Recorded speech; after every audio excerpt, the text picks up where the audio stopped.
Hello everybody, welcome to the stream. Though probably no one's here yet since I just posted the updates. But we're going to continue on with Pokemon families tonight. Had a fun time doing Trico last week. Let me get rid of this. This installation update thingy is always in the way. There we go. But yeah, this week we'll be doing Torchic. Let's see.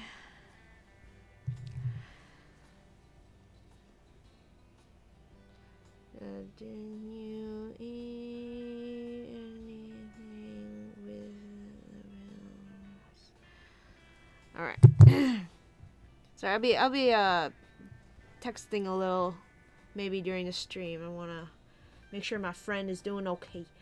Anyways. Hi Chico! The wallpaper! Hey, check this out. Yeah, this wallpaper.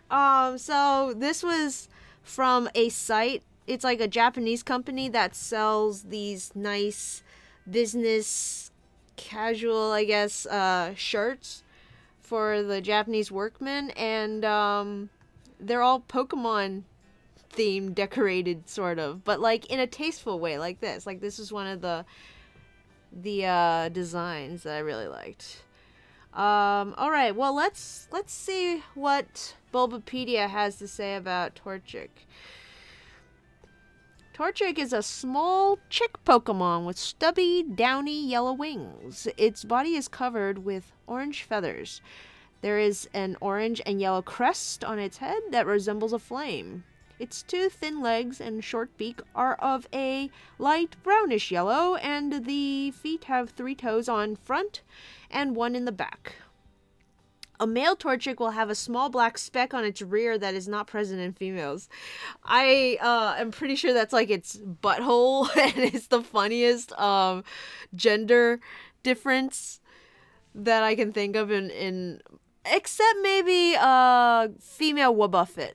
I think female Wobbuffet takes the cake with the lipstick, but Torchic's butthole is maybe the second funniest. Somewhere in its belly, this Pokemon has a place where it keeps a flame. This internal flame causes Torchic to feel warm if hugged. When attacked, it will shoot fireballs at its foes, leaving them scorched black. It dislikes darkness, as it cannot see its surroundings. Torchic will follow its trainer with unsteady steps. While Torchic is rarely found in the wild, it is known to inhabit grasslands. So that's interesting, because Torchic doesn't have a visible flame on its body, but it's saying that it has one within its body. I'm gonna peruse the dex entries real quick just to see if anything new comes up. The biology blurb usually does a pretty good job of summarizing all of them, but let's just see the wording. Torchic sticks with its trainer, following behind with unsteady steps. That's cute. This Pokemon breathes fire. Fireballs, scorched black. Yep, that was. Has a place inside its body where it keeps its flame. Its flame. It's not just a flame. It's possessive. Give it a hug. It will be glowing with warmth. I want a Torchic right now. I'm so cold. This Pokemon is covered all over by a fluffy coat of down. Ooh. The Botuholu. What? What is that? Oh, the butthole. The Botuholu. Oh no. If attacked, it strikes back by spitting balls of fire it forms in its stomach. A Torchic dislikes darkness because it can't see its surroundings. It has a flame sac inside its belly that perpetually burns. It feels warm if it is hugged. That must be its gizzard. Inside its body is a place where it keeps a small flame. A lot of these are telling you to hug the Torchic. It's like an instructional. What do with Torchic? Le hug. It has a flame sac inside its belly that perpetually burns. It feels warm if it is hugged. Torchic sticks with its trainer, following with unsteady steps. Has a place inside where it keeps its flame. Give it a hug. Okay, so not much change throughout the generations. Let's go to Combuskin. I'm quite a fan of middle stage Pokemon. Combuskin it's on the line. Like, I can't make up my mind about Combuskin. Part of its design I do enjoy, and some parts of it I'm not a big fan of, but we'll see what happens. I've never actually drawn a Combuskin, so we'll see what happens. Sometimes my opinion changes for the better or worse, depending. I don't remember checking Torchic, but Combuskin is 2 foot 11 inches, so almost 3 feet tall, which is actually a little shorter than I thought it was, but I guess that makes sense. Torchic is 1 foot and 4 inches tall, which is a pretty big chick, honestly.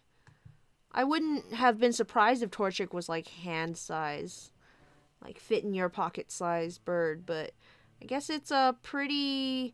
That's about normal chicken size, actually. A normal chicken would be about that size. It's not letting me go to... Okay. I'm like, it's not letting me go to Combuskin. Biology. Combuskin is a bipedal, chicken-like Pokemon. Most of Combuskin's upper body is yellow, while most of the lower body is orange. An orange pointed design adorns the center of its waist. Is that a pointed design, or is that just its feathers falling? Defining line of the two colors. It has orange eyes, short, wide beak. There's a feather crest on top of its head with 3 orange points. This crest is smaller on female Combuskin. Its tail is short and pointed. It has 3 sharp claws at the ends of its long arms and scaly gray legs with well-developed thighs covered in shaggy feathers. Because of the training Combuskin does by running through its grassland habitat, these legs are capable of delivering a barrage of kicks. While it is fighting, it is noisy and produces sharp cries that distract and intimidate its opponent. So I learned a couple of things there. The feathers around its thighs are shaggy. And I don't know if it means the orange part or the yellow part, because I know for sure that the yellow feathers coming down is shaggy. You can tell by the spiky, but I wouldn't have thought the orange part is. And also, after my attention was drawn to the claws, I'm noticing now that Combuskin pretty much looks exactly like a Digimon.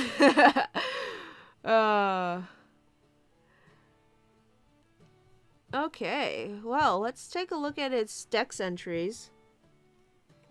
Combuskin, all of the D-class Pokemon. Hey now. Not on my Christian server. Combuskin toughens its legs, and you go from butthole to D. Combuskin toughens its legs and thighs by running through fields and mountains. How many of the starter entries talk about it being wild Pokemon? Because I never really thought of starters as being wild Pokemon. Though in the first gen you do see a lot of Bulbasaur in the wild. I think. At least I think they're wild Bulbasaur. You see Trico in the wild, and now it's talking about Torchic and Combuskin in the wild, so very interesting. 10 kicks in 1 second. Battles with intensely hot flames that spews from its beak, and outstandingly destructive kicks. This Pokemon's cry is very loud and distracting. So they worked in the rooster cry. Trying to be very subtle with the innuendos. You're doing a good job of it. Lashes out. Strong fighting instinct. Its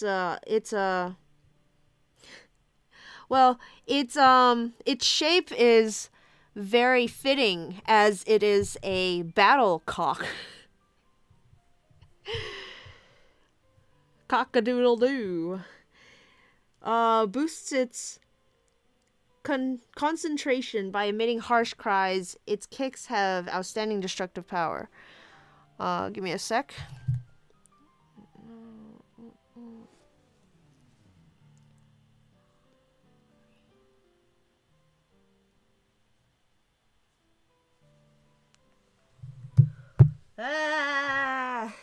It's another word for a rooster.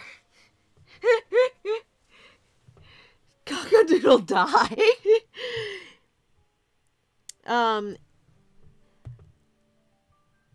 It's got kicking mastery, emit sharp cries.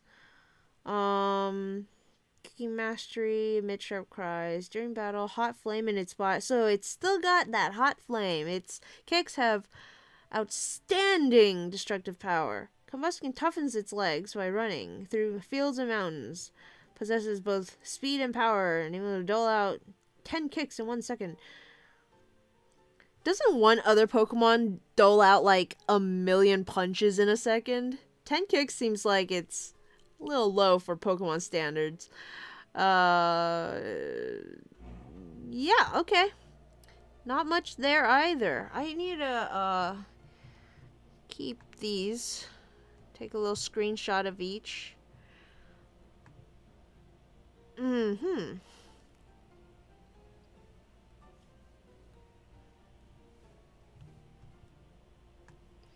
Yeah, I still haven't decided what I'm going to do with the Mega Evolutions, because Blaziken has a Mega too. I'm not going to include them in the Pokemon families, because, well, that's why Combustion isn't in Smash Bros. It only does 10 kicks a second. Blaziken is a bipedal chicken-like Pokemon. The majority of Blaziken's body is red with accents of beige, yellow, and gray. Behind its head, there are beige hair-like feathers that continue downward and surround its chest and abdomen. It has a small red face with a V-shaped crest on its head. Blaziken's blue eyes are semicircular with yellow sclera, and its mouth is similar to hooked beak. Its mouth is similar to hooked beak. There's not a there. It has featherless gray hands with 3 fingers each, and 3-toed claws that are not normally visible due to shaggy yellow feathers on the bottom of its legs. A female has shorter beak and hair than a male. Blaziken has strong, muscular legs that give it the great lower body strength. This lower body strength helps it kick and its kicking and jumping abilities. Blaziken's wrists have gray wristband-like markings. Gray? Oh yeah, okay.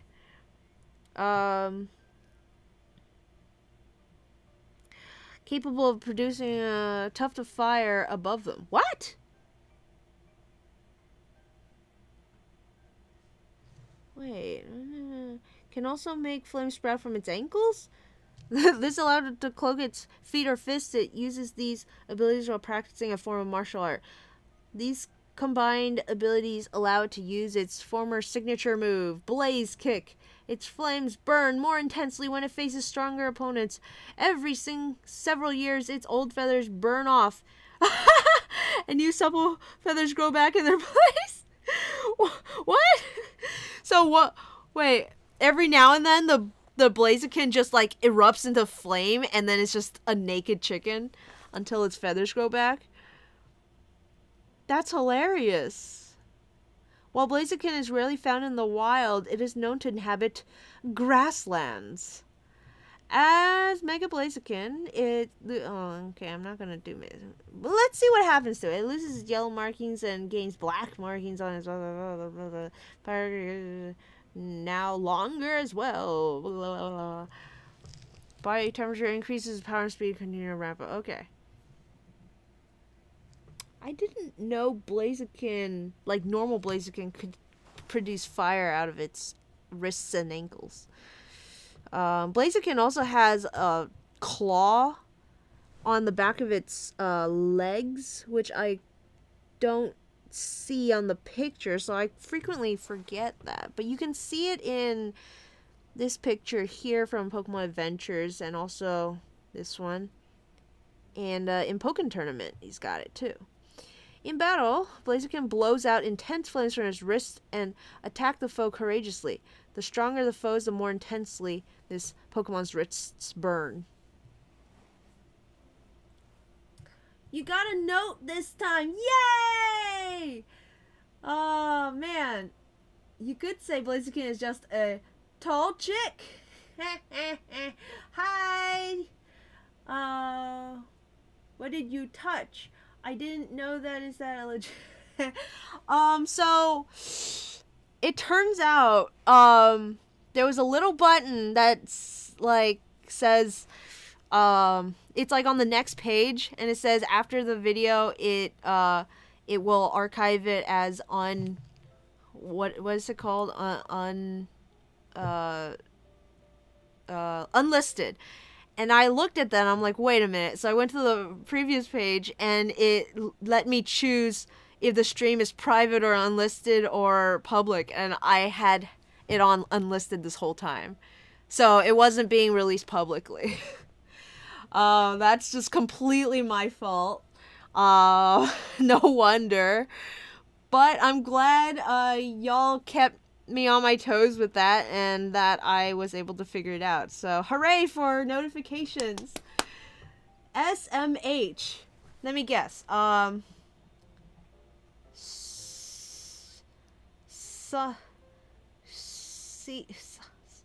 So many hugs. You're in the notification squad. Ring that notification bell. Join the notification squad. Like button fam. I don't know what people say these days. Anyways, flame sprout from his wrist and punches, scorches his foes. Its powerful legs let it jump clear over buildings. It can clear a 30-story building in a leap. Its fiery punch scorches its foes. When facing a tough foe, it looses flames from its wrist. Its powerful legs let it jump clear over buildings. Blows out intense flame. Yeah, alright. Well, let's go back and take a screenshot of Torchic, and then we'll get started. The Bellamy. The Blarmy. Go to Ireland and kiss the Blarmy Stone. You'll join the Blarmy. Okay, I need my mouse just disappeared. There it is. Okay. So I'm gonna shrink this down. You move it over here.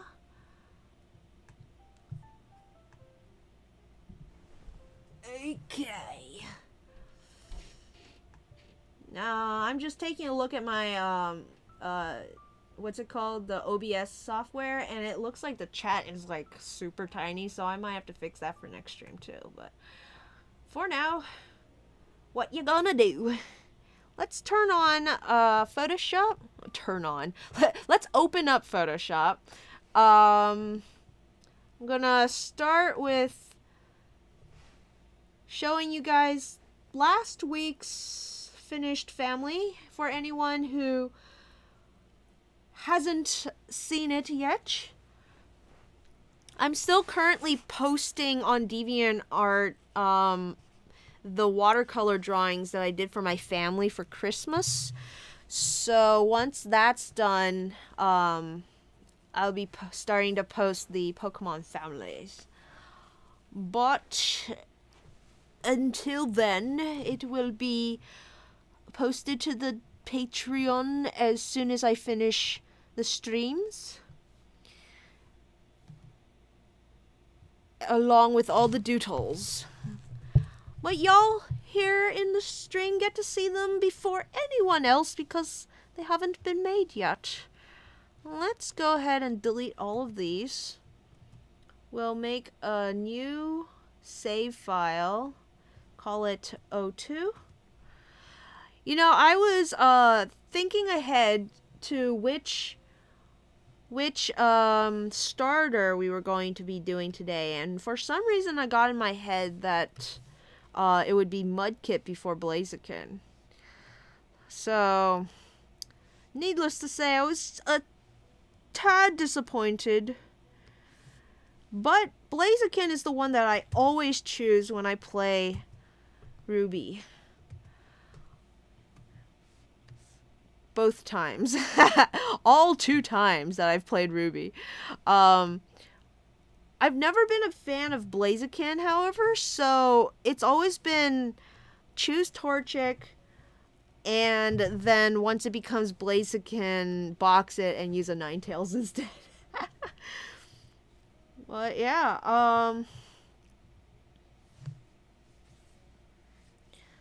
Torchic's one of those Pokemon that's super freaking simple. To the point of, it's just a chicken. It's just a chickie. But in Nuzlocke, you can get quite a variety of how people decide to draw their Torchics. Some go like super simple, some go really realistic. Some Torchics don't even look like chickens anymore. They look more like I don't know, some kind of raptor. Or me, I'm a fan of the OG basic vanilla Torchic look. When Torchics get a little too much like a real bird, i.e. when the wings are not little fluff nubs anymore, when people draw them with actual wings, I draw the line there. Because it even says in the Dex entry, it's just downy feathers. It's not real feathers yet. Made my Torchic's head too large. I'm afraid. Don't be afraid, Chico. Hey, Chico.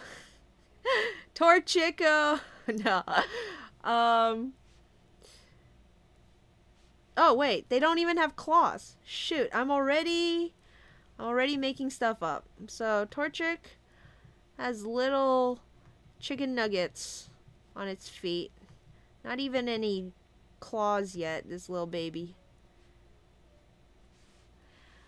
What are you afraid of, though? The bigger the head, the cuter it be. Though I will say, like, when your characters have heads that are too big, it can get a little difficult to get them into certain poses. Okay, well, the feet are way too big, but, it's just a sketch. What you gonna do? It's just a sketch.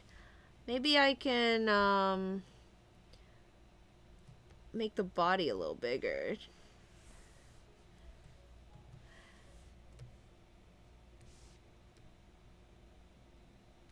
Yeah, there we go. No longer too big.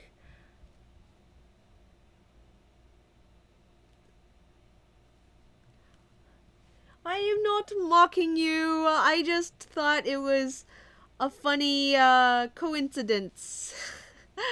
I like your handle. It's great.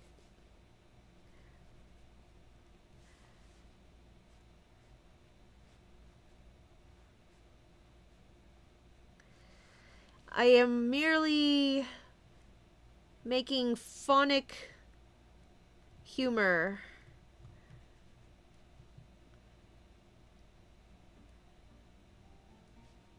Okay. I need to stop noodling. Torchico! Oh, that's awesome! That's perfect. See, you're better at making puns than I am. Torchico. Knew there had to be a better one there. Let's see. Torchic, Combuskin.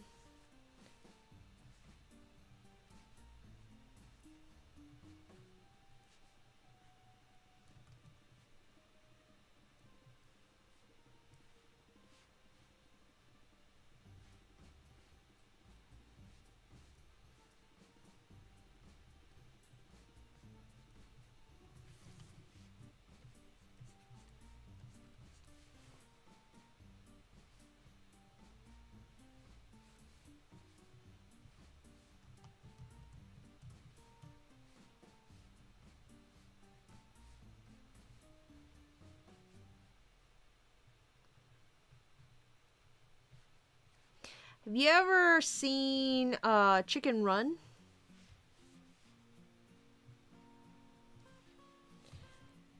I feel like those chickens from that movie share a very similar body type to Combuskin. It's very much just big thighs and then straight up into the bodies. And I never thought it weird then. And I feel like I never really saw it with Combuskin either. Until the dirty-minded internet started pointing it out.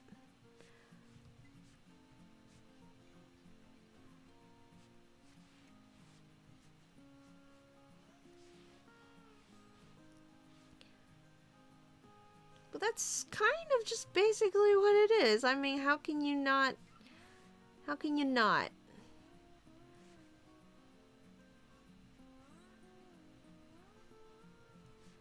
How in the world can you take it seriously? Oh.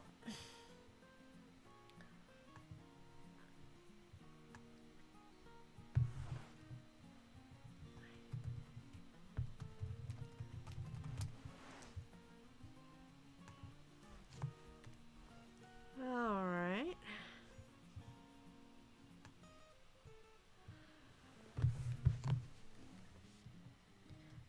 My Combuskin looks like it's about to fall over. I need to bring its leg out a little bit. Like that. Maybe bring this one down slightly. Because it is closer to us.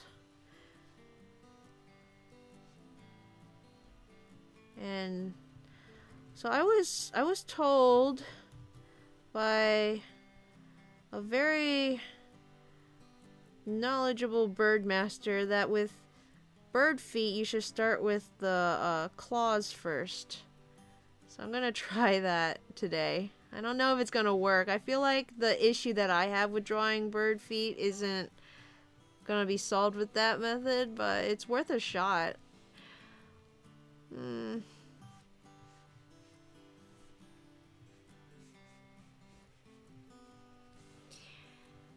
Oh boy, I like all the parts of Combuskin, but when I try to draw it, it doesn't quite come out right. I think I have the proportions wrong, but we'll just leave it at that. I'm not gonna fuss with making a perfect drawing. This is just the first pass.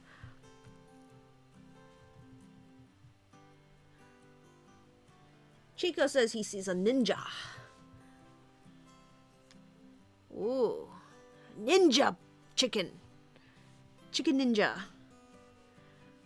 I'm gonna try and stick a Blaziken here. Blaziken is a little bit ninja. He will be the Hokage.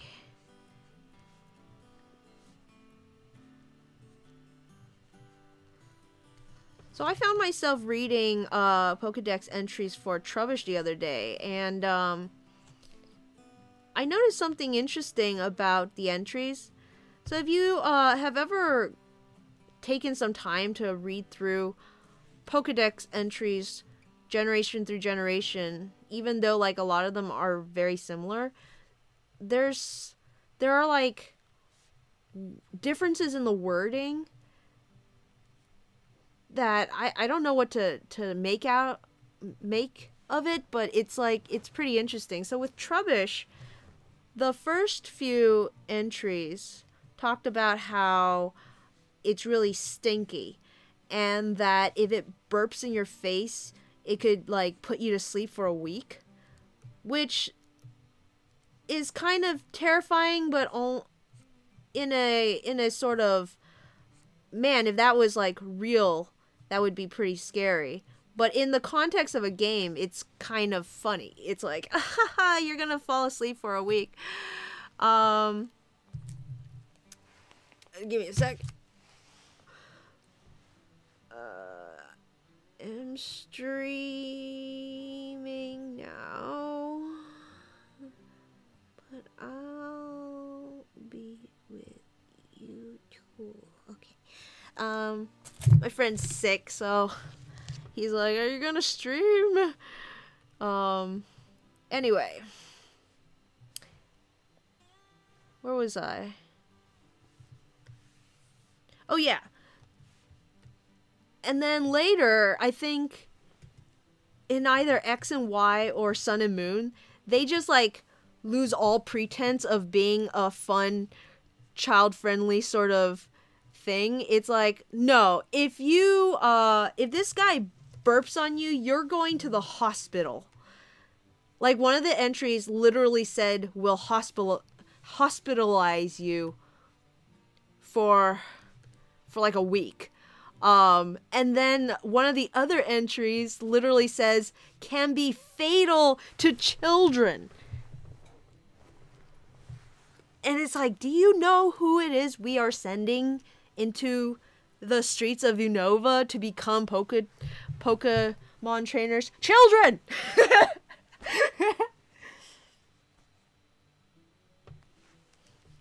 It'll literally melt your face off.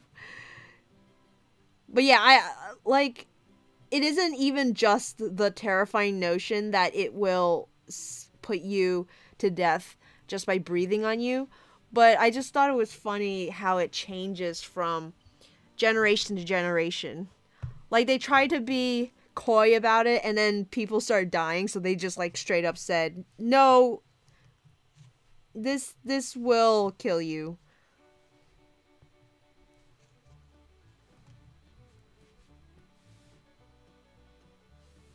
I'm not a big fan of Blaziken's design. I'm trying to make it out right now, and oh boy.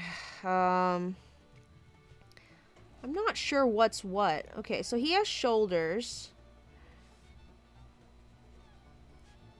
And it looks like he's wearing a vest. So I think this here is supposed to be his feathery vest. It's his other shoulder. And see, it's also that I'm drawing him facing to the left, and the reference pic is facing to the right. And I could just flip it, but I'm trying to just flip it in my brain.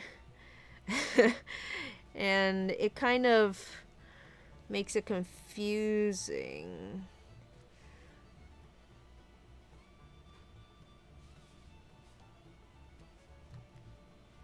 Also, what is it with Game Freak and Crotch Fuzz? Like, seriously? Game Freak?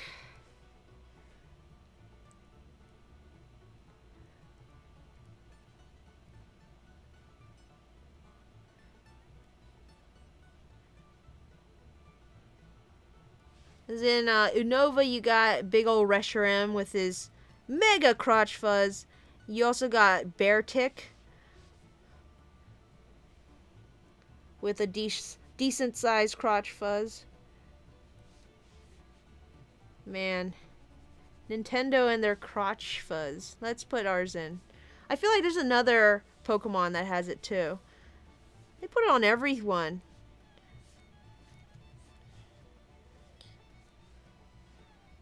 It's like, who thought this was a aesthetically pleasing choice? You couldn't have done anything else with that area.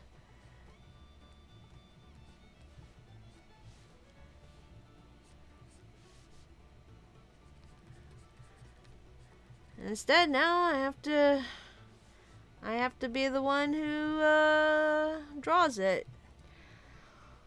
I gotta really tie down what my design for Reshiram and Zekrom is gonna be, because they're coming up real soon.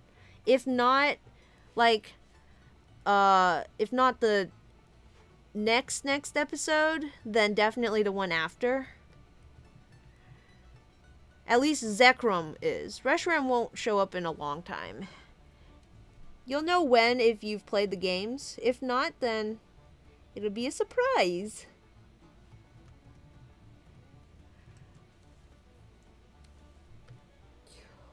Why won't somebody please think of the children?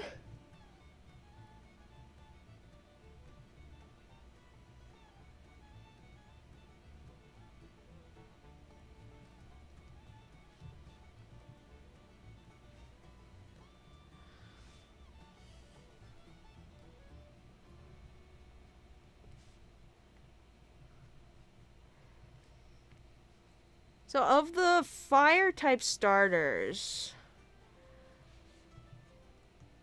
let's see. Which one do I like best? Let's rank the starters, the fire type ones. I feel like at the very bottom, let's start from the bottom. I think I can figure out which ones I like least. You definitely got Mr. Incineroar. Sorry, I know he's popular. My brother loves him. He's a great guy. But I'm not a big fan. This Blaziken has tiny legs. And like a big part of Incineroar's design that I have issue with is the huge hands. Secondly, why the crotch fire? I know it's a belt, it's above, but you got, like, how else are you gonna attack with that thing other than a big hip thrust? Somebody think of the children. Oops. Okay, I think I got a good idea of how to draw these guys without reference. So let's zoom out and lay down some foundation.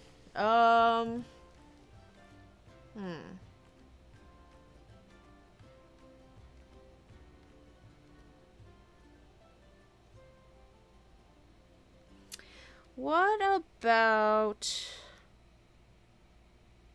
Okay, before I do something fun, I'm just gonna do two things. I'm gonna do all three of them kicking, because that's what they do.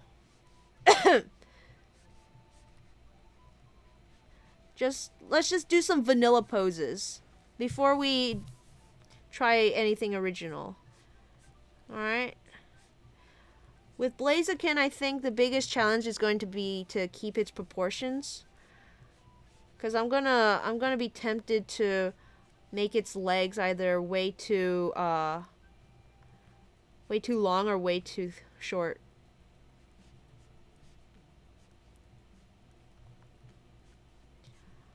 I should probably look up a pose. Let's see. Kung Fu Kick. Chico says blasphemy. I guess he's a big fan of... What's it called again? Incineroar. Incineroar. I know he's a popular guy. I personally really like Torchic. Apart from that weird like antenna on top of his head, it's a really nice design. I'm a big fan of the quadruped / biped hybrid, where it could honestly be both. Really good.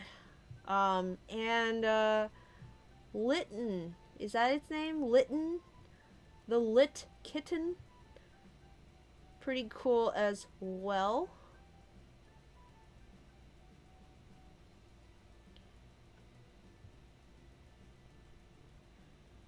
Trying to find a pose that I like.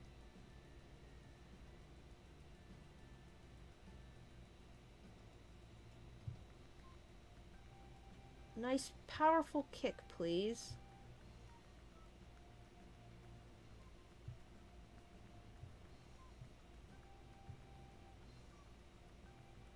The thing with a lot of martial arts poses is they don't always look that good in still.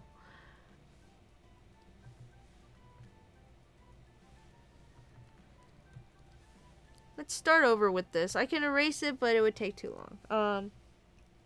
So let's see. How can I make it look dynamic? Let's point his face. Nice pointy face. His body... I'm thinking...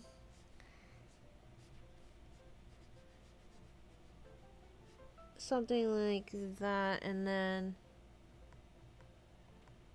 No... If you're kicking, The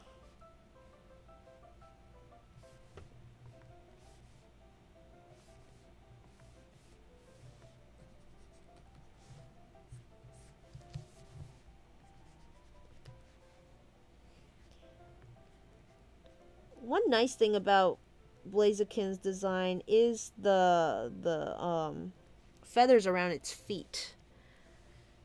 And that really helps it with its dynamic kick.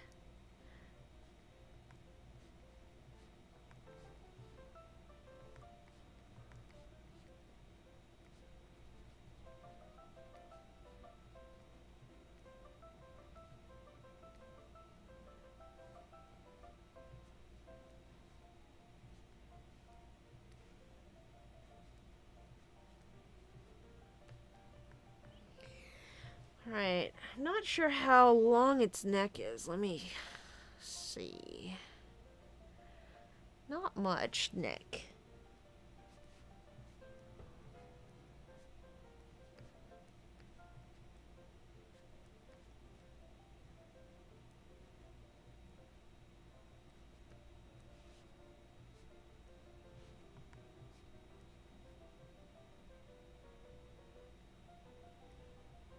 Something like that.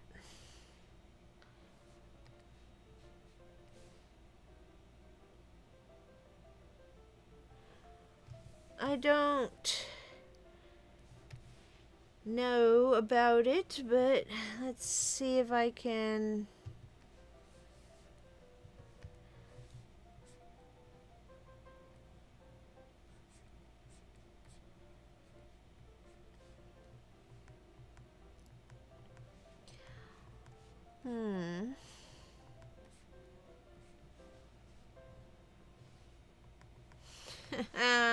Yeah. Let's see. What if his leg was bended up?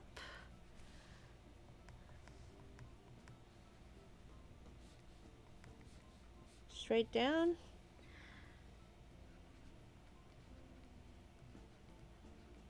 Something like that, maybe.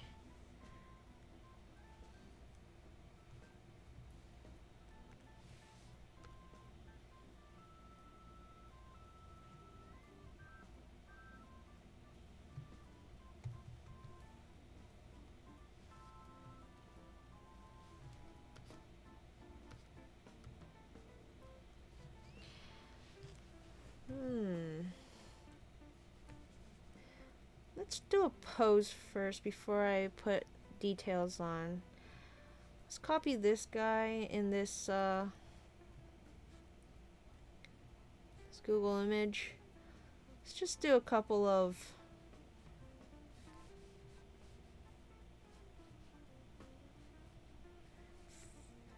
quick figure drawings. As martial arts poses have always been kind of difficult for me. Already you can see I'm failing miserably. Because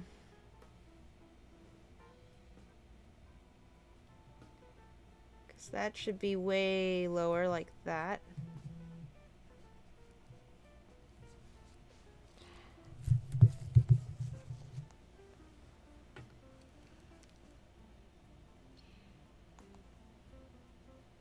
Something like that.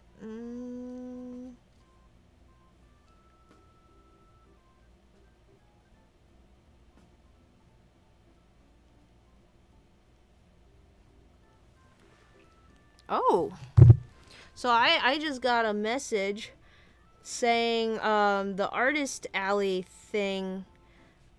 So if you didn't know, our university is putting together a mini Artist Alley. It's basically like some communities, like libraries and stuff, will put together not a whole convention, but just invite artists to come set up their tables and sell stuff.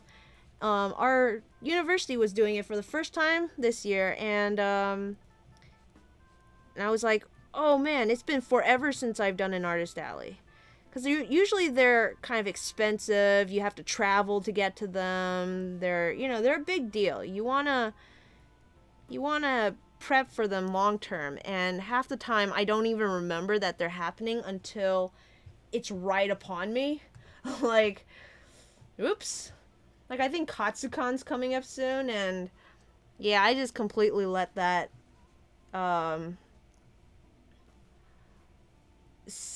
skip my notice. But anyways, so I thought, yeah, might as well. I mean, it's on campus. It's only $20 a table, so it's not like I'm putting out much for the table itself. But yeah, no, apparently it's being moved from February the 9th to March something or other, which is like, on the one hand, phew, because that February deadline was so close to when I found out about it. Like, maybe I found out about this a week ago. That I was like, whoa, man, I was kind of stressing out about getting it ready.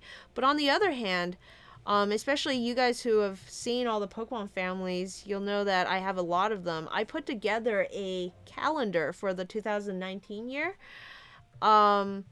with Pokemon family pictures.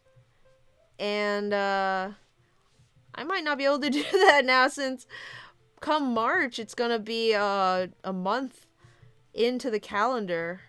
So that's a whole month that people aren't going to be able to, you know, really get good use out of.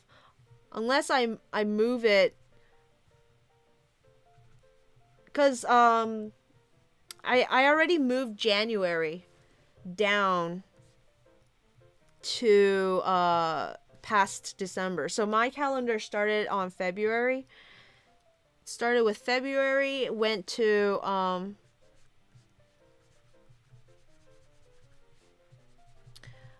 December 2019, and then at the last page is January 2020. I guess I could move February to 2020 as well. That's also a possibility.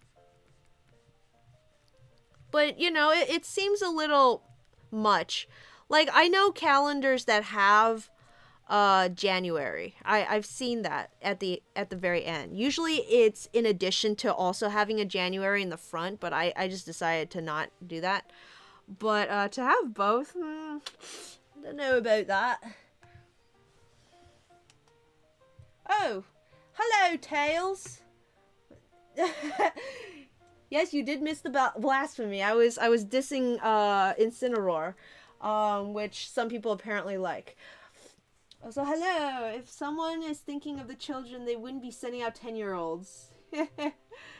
Martial art poses are hard because they have to have a super strong sense of movement and balance. It's really hard to get both, but yes, I usually stink at trying to figure out, because, you know, when you're actually doing the martial art, you're just concentrating on the movement, like the punch or the kick, and but when you're drawing it, you kind of have to focus on the whole body. You gotta figure out where the arms go, what the other leg is doing, and sometimes the other leg doesn't look too dynamic. It's like, you know, sort of just bent in a weird position. And sometimes the kick itself, like, if you don't get it at the right point of contact, also looks a little flimsy. But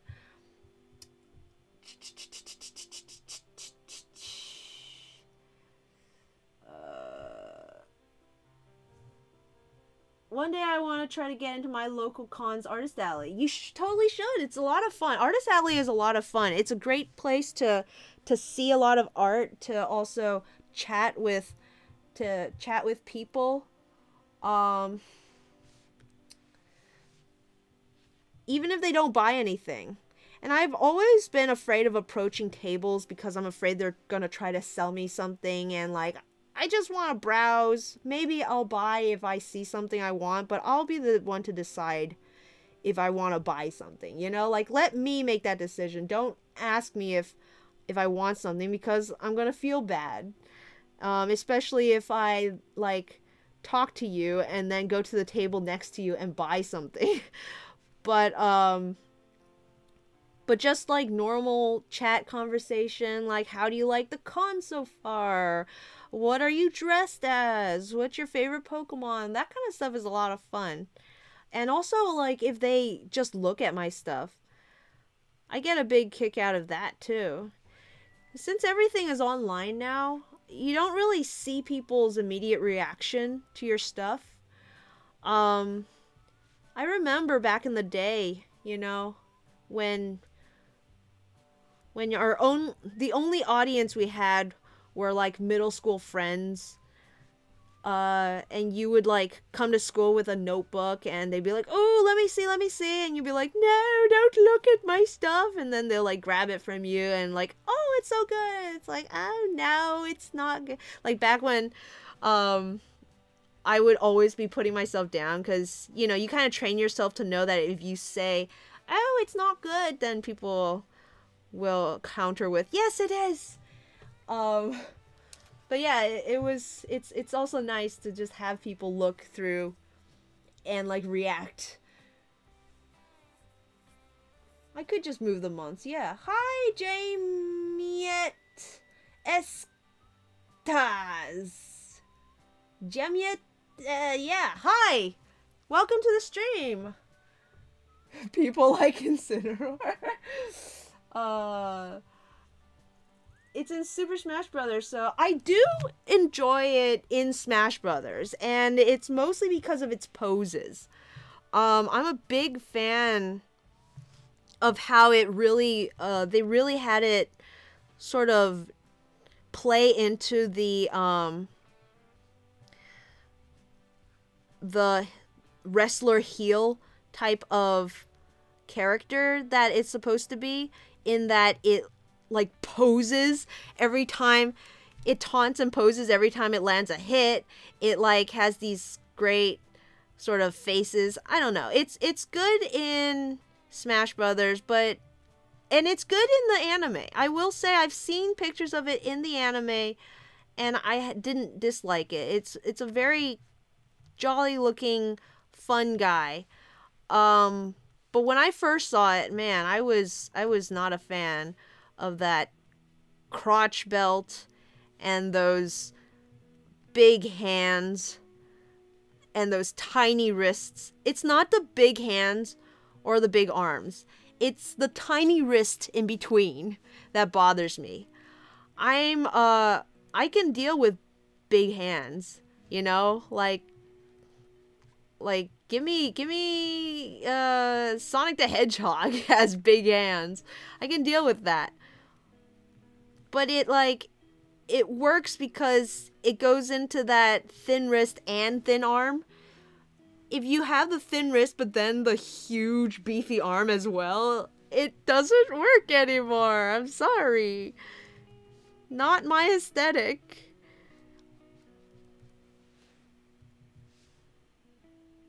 No, it's good in Smash Brothers. It's a lot of fun. Though I've killed myself multiple times playing with it. It's definitely a suicide character for me.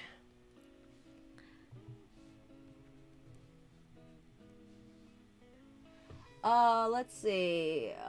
Just do a tilted Y. Let's see. Do 16-month calendar, not move anything, but that's more art, printing, and cost. Yeah, it's the printing and cost, I think. I'm thinking of outsourcing it. Even though I work at a print shop, if I print it myself, I'm gonna have to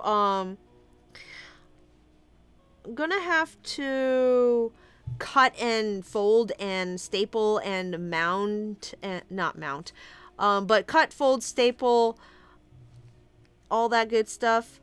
Whereas if I send it out, it will, they have a machine that will do it perfectly for me. So I'm thinking of just outsourcing it. It's less for me to worry about in the long run.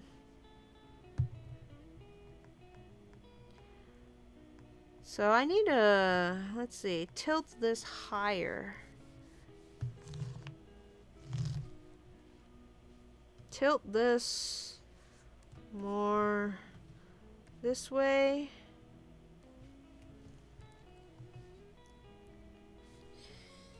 Oh boy. The crotch belt. Guess I don't dislike Incineroar, but I don't like it as a final evo of Litten, if that makes sense. I can see it being disappointing, yeah. I hear a lot of people were against the whole Pokemon standing up thing for the fire starter, because they did it like with well, they did it with Cyndaquil, they did it with Emboar, they did it with Fennekin, what's it called, Delphox? So it's a little bit of a trope, yeah, I guess. I really like Torracat in that it's kind of Pikachu-esque, that it like can be biped and non-biped at the same time. Because it's got that big old buff top and those tiny little legs, and it just looks like it could just stand up and start punching you, you know? But you know, like I would personally be a lot more offended with Incineroar, like personally, if my brother didn't like it so much. My little brother, who's in middle school right now, when he got the game, he was probably just coming out of elementary school. It was his first Pokemon game. And he got the Litten. Of course, neither of us knew, like, you know, what it was going to look like. And, I remember when it evolved, I was really disappointed, but I didn't want to say anything. And then later I was like, so, what do you think of this big old cat? He's like, oh, he's really cool. And my brother doesn't think anything is cool. So I was like, okay, I guess. I honestly don't know if he actually thinks it or if that's like his default, you know, when kids don't want to talk to you and they're just like, yeah, it's cool, sort of thing. But I don't know. If he likes him, then how can he be that bad, right? Then it turned into not a cat. Hey, Tony the Tiger is a cat. At least Cyndaquil and Torchic were sort of bipedal from the start. Torchic, yeah, I didn't include Torchic because it started as a biped. Did I say Torchic? I meant Tepig. Sorry if I said Torchic. I got Torchic on the mind, okay? But Cyndaquil isn't, I guess it's kind of biped, but then like Quilava's definitely a long, you know, ground runner. At least I think so. I know in some of the art it's like standing on its back legs, but it looks more like it's, you know, like popping up sort of thing. But it's more like a Pikachu type quadruped in that it really can be either way. Like whenever Pikachu wants to go fast, it goes down on all fours. But you only ever see it in official art on like all twos, so I kind of lump it together in that regard. Tepig was a big ol' pig, but I liked the final Evo. I like how Emboar looks. It's a little over designed, but having drawn it, I like understand how it works. It's just a big old fat pig without a neck, and it's got like a belly wrap. You know, that's easy to understand. With Delphox, I hated Delphox because it's just so ugly. And maybe that's also a bias because I never played X and Y games. I think if I draw Delphox, is it called Delphox? I keep calling it that, and I feel like I'm getting it wrong. But anyway, I think design-wise, if I drew it a little more, I would also come around to it. But, like, Incineroar, I'm not sure about. I can't see myself liking it, even if I drew it. Yeah. I laughed my head off when it was revealed in Smash, and I did look forward to playing it. So I'm not completely against Incineroar, but he is my least favorite fire starter. Going up from there, from least favorite, it's between Combuskin and Delphox for me. And I think I'm going to put Combuskin under the Fox, only because it's like offended me more personally, in that I always choose Torchic and then I have to box him because I'm just not a fan of the design. So I've had to like see it more. Whereas Delphox, I sometimes forget it exists.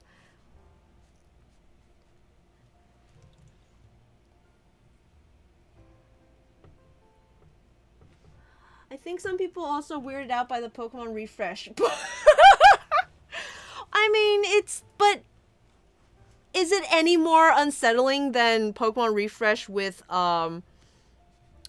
like Machamp? Or what's the other one? There was another one that was really unsettling.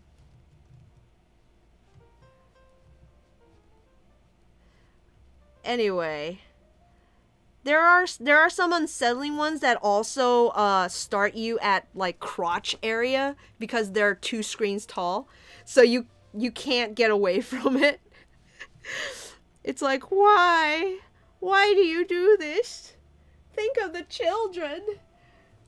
No one's saying Pokemon Refresh's Machamp isn't also uncomfortable. Oh boy, oh boy. Delphox had a lot of potential and then it just didn't happen.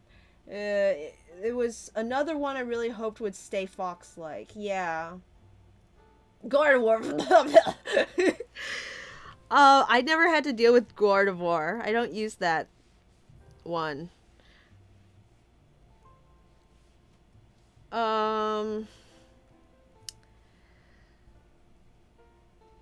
Anything that's two human.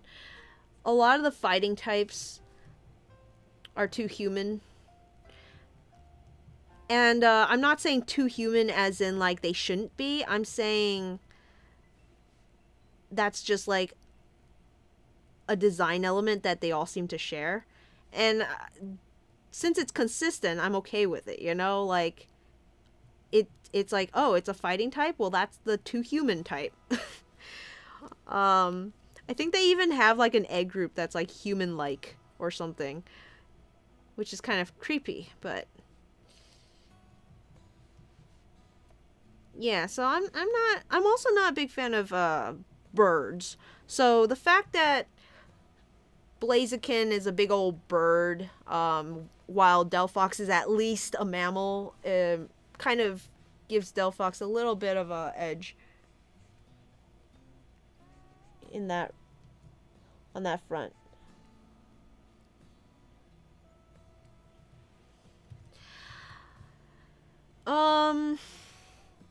So it'll be Blaziken, then Delphox, then... Oh, I forgot about Infernape. Huh. I think I might have to put Infernape... Oh, man. Now that's an interesting one because most of the fire starters, I adore their first stages. Well, I like their first stages and their second stages, and then it's like the third stage kind of gives me issue. But Infernape, I'm not a big fan of any of their stages, so I feel like that would bring it lower than the others. I liked Monferno for a while because I hadn't noticed its blue mask thing, like the head piece. And then I looked and I'm like, oh, I also like its body shape. It's like that perfect balance that I like in a monster that a lot of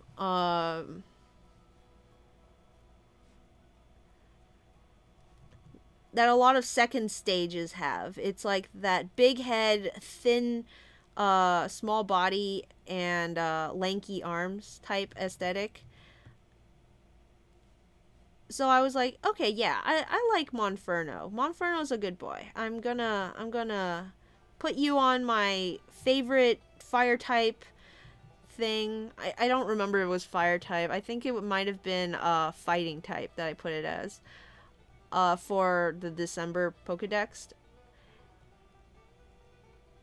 Oh yeah, after drawing it a couple times, I'm not a big fan of it anymore. If a Pokemon is a little too hard to get right, like it's not a fun time to draw, I sometimes lose favor. It loses favor in my eyes. There's no sexual dimorphism in the Machop line. I can't imagine what they would do for sexual dimorphism. You know how male Torchic has a butthole? They should give like female Machop tiny little pixels on its chest, so it like has these tiny little nips.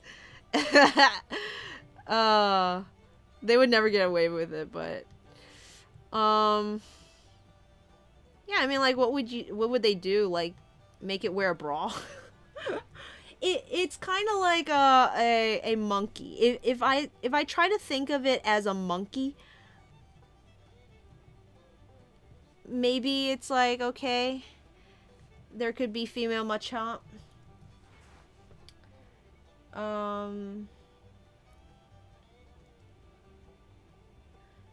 Didn't realize male Torchic has a butthole. You gotta see it. It's so cute. I think technically it's not a butthole, because we try to look it up in Pokemon Go and it's like slightly off center. But in the in the games, what else could it be? I mean, it's just one pixel on its butt, just one tiny little black dot.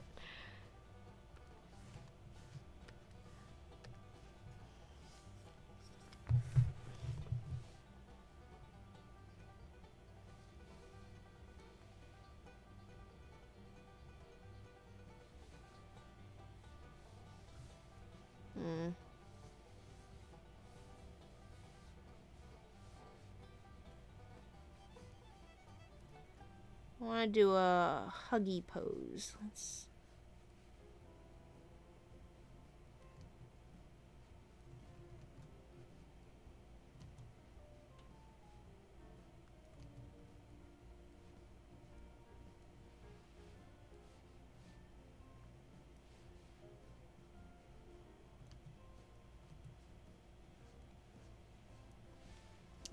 It's too crowded. Let me see. What else can I do? Girls don't poop. An off-center bottle. LMAO. Oh no, Tails. There goes your bottle. Oh no. Keep it clean.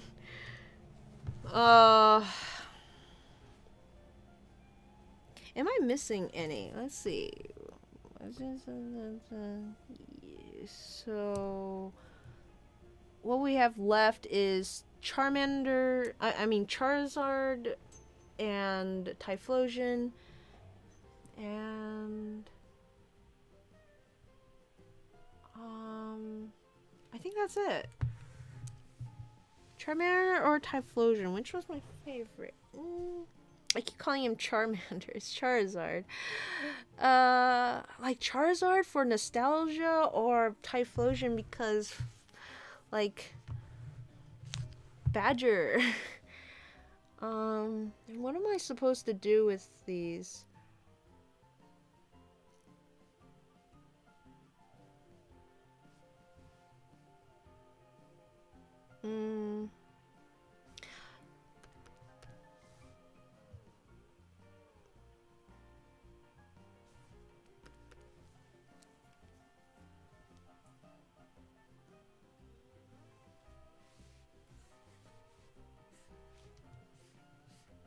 Trying to think of something clever.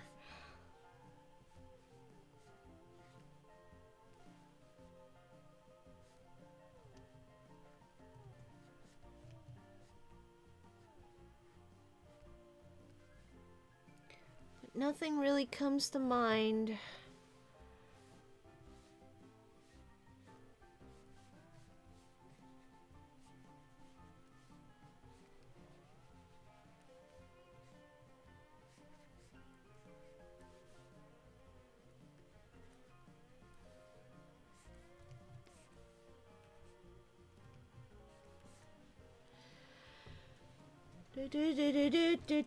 Typhlosion's such a good boy. There it goes. It's gone. I had a Typhlosion card. It was so BA. I knew a guy named Charlie who made Charizard, so it's always been Charlizard. Charlizard. I had what's it called? A Magmar named what was it called? It was like Charizard, because it has that Charizard tail. And then I got really disappointed because then I found out you can't see other people's Pokemon nicknames in Pokemon Go. And I was like, oh, no one's gonna see that my Magmar's name is Charizard. It's funny, guys. It's funny.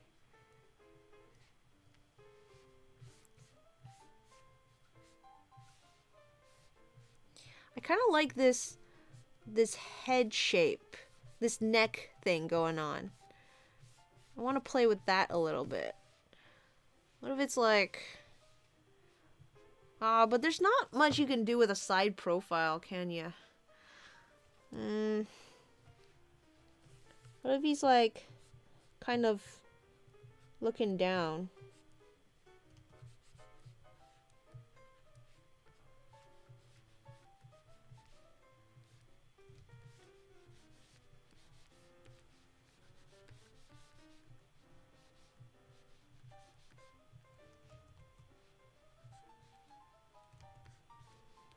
I'm just like, what is this? What is this design? It's just a chicken head on top of a cylinder that has these lanky claws coming off of it. It's so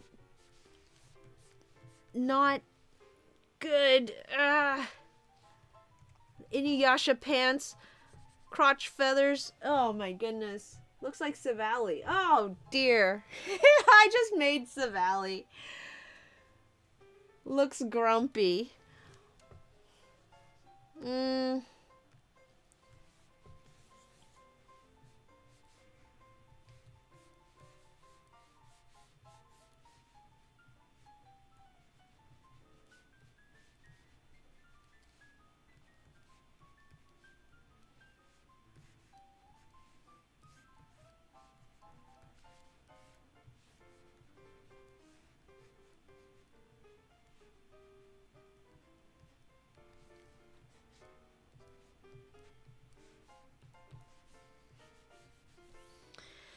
Burb. Let's see. What if...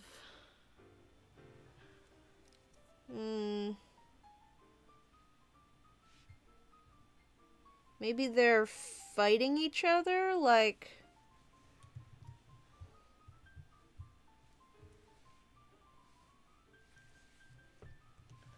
Like,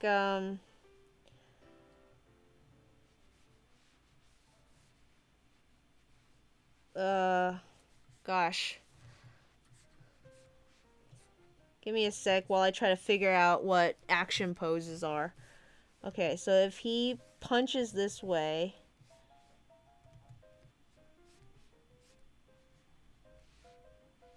Would he punch or would he claw? I think that's more of a claw motion, like whoosh. Though, would he claw? If they do martial arts, they might rely more on like punches and kicks. Yeah, I'm gonna try that again.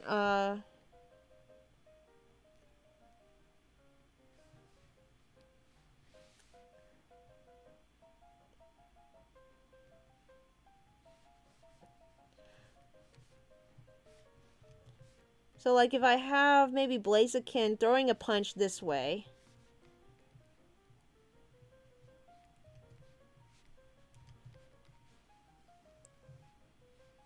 Knocking Combuskin this way. And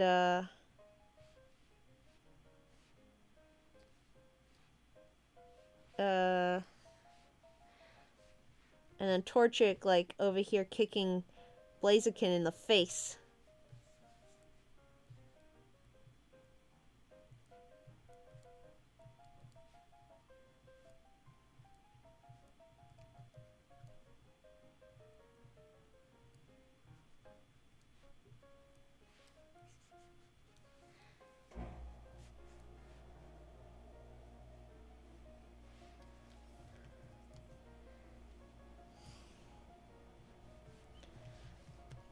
Maybe in, like, the chin.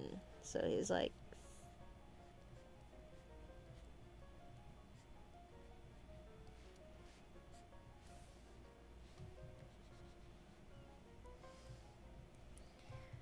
I don't like this punch. Maybe,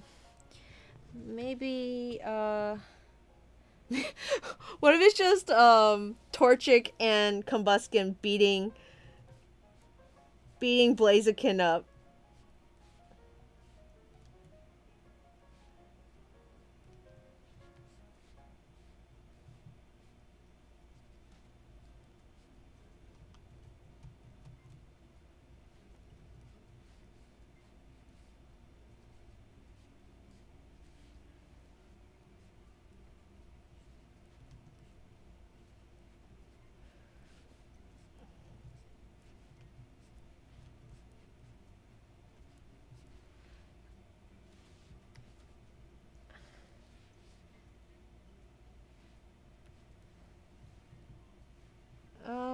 The kick isn't working too well. Let's see. How do I make this look more like a...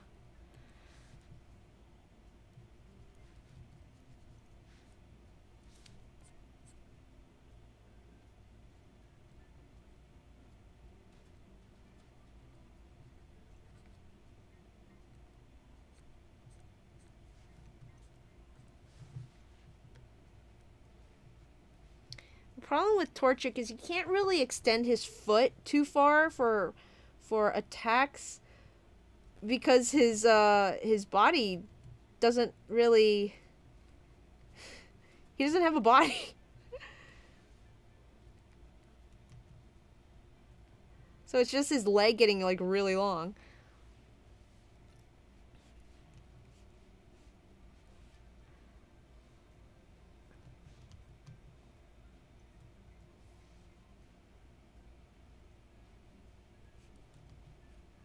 There's another foot right here smacking into his back. Ah, yo. Ouch, that hurts, he's saying. Imagine Blaziken with tiny arms. Combuskin uses Talon Thrust. Torchic uses Fire Fart. Oh no.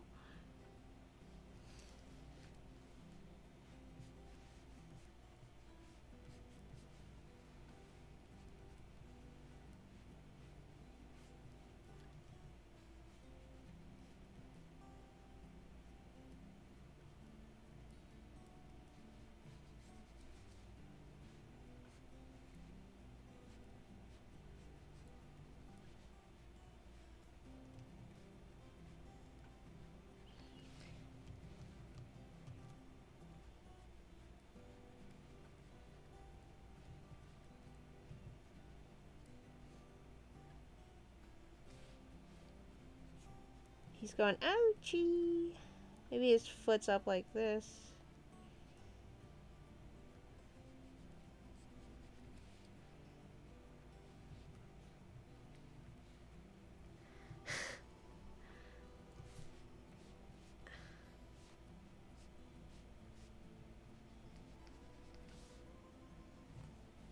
A little higher. Put that up here.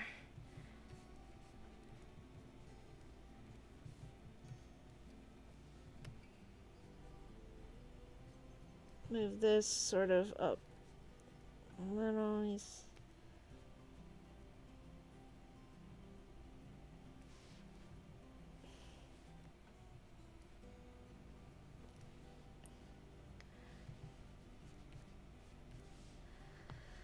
What do you guys think about, like, action lines? I feel like they're a little bit of a cheat if you're not doing a comic.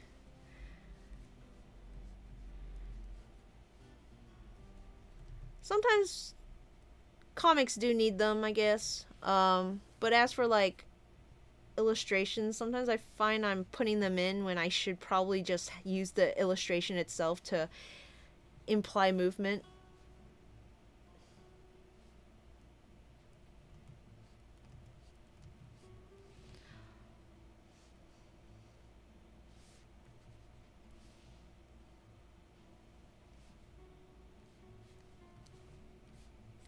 Where do I put his tail? I like his tail. He has a tail, right? Or am I thinking of Combustion? Yeah, he has a little tail. Just a tiny little thing, I guess. I thought it was longer.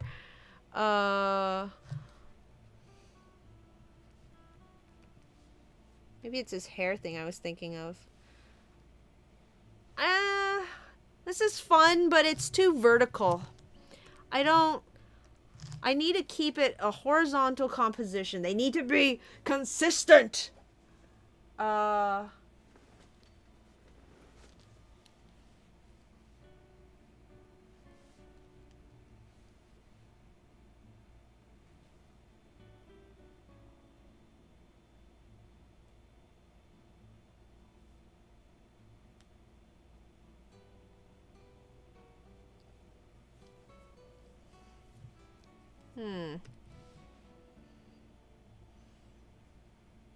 What if there's a road and it's just like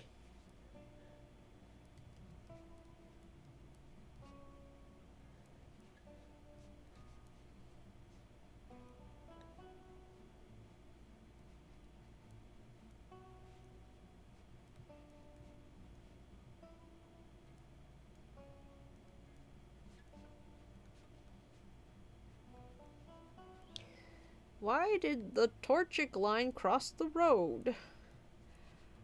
Because Zero couldn't think of anything else to draw.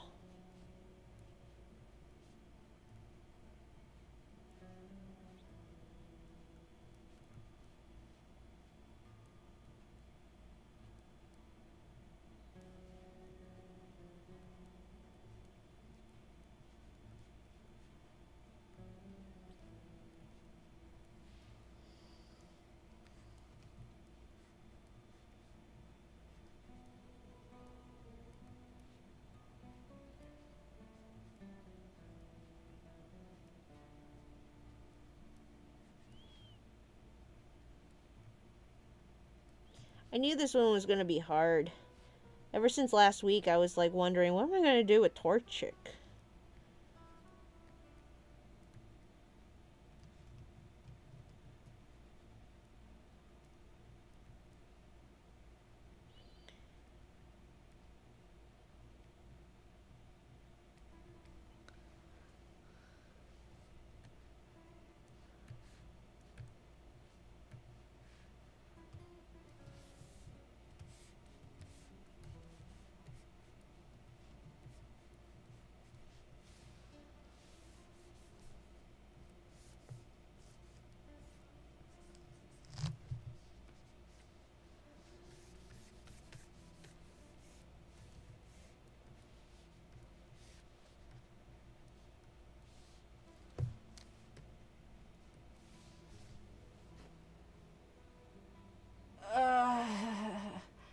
action lines can work in whatever as long as they aren't being used as a crutch, says the girl who uses them as a crutch. Yeah, it's like, at what point is it a crutch versus just part of your style, right?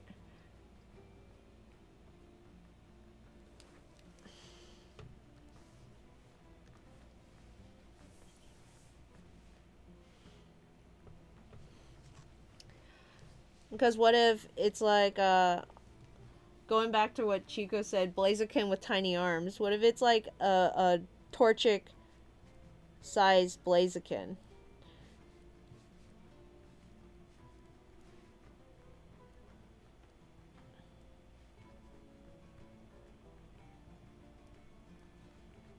And so his tiny arms are like, eh.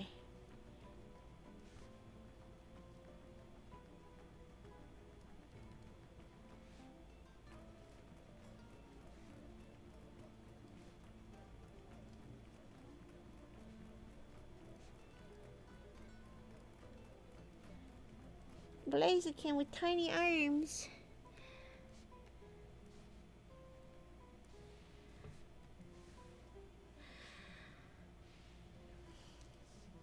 Don't remember the last time I thought of action lines. It's not usually something you want to think about. I think that's a good indicator. If the lines are helping with showing the movement, then it's good. If it's so obnoxiously like there's no motion in this pose, it's just like an energyless pose with action lines to denote energy, then yeah, maybe. Let's see.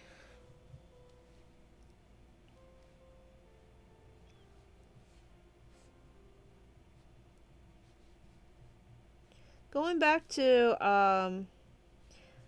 that neck shape that I kind of dug.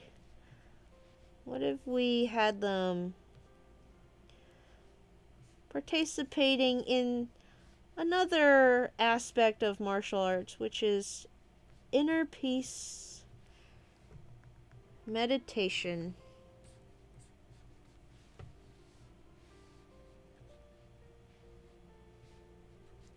Gosh, I think the last time I drew Blaziken, it was Mega Blaziken for my Madoka picture, and yeah, I like had a lot of trouble with his arms in that one. Her, I guess I should say. But it didn't come out too bad, and I think of that picture every time I think of Blaziken now. Blaziken just like has this magical girl vibe to me because of that picture that I drew.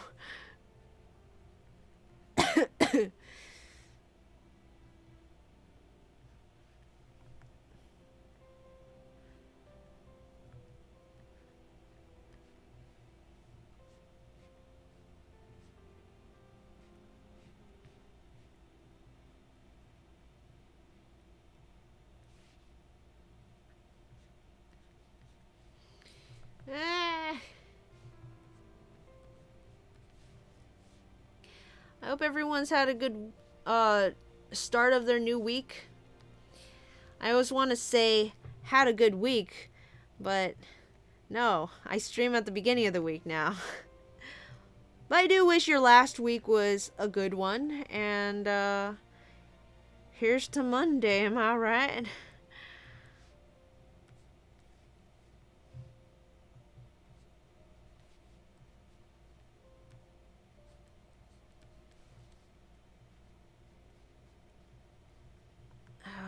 How am I supposed to...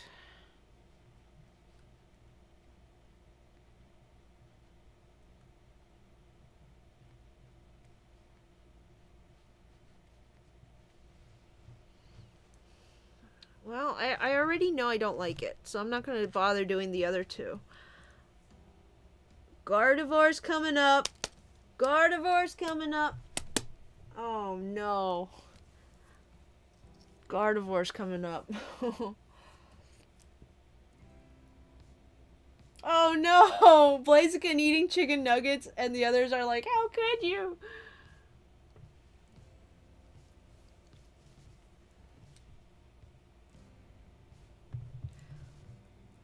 Uh...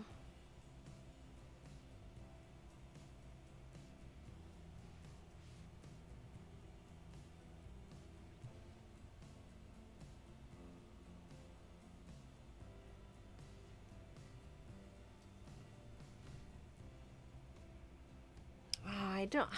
Blaziken's too long. Everything I'm thinking of is like, if I even try to draw him, he's just too long.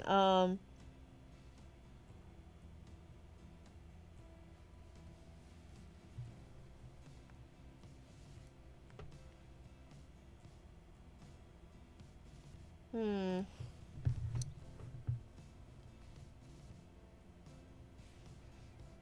I'll try to go back to,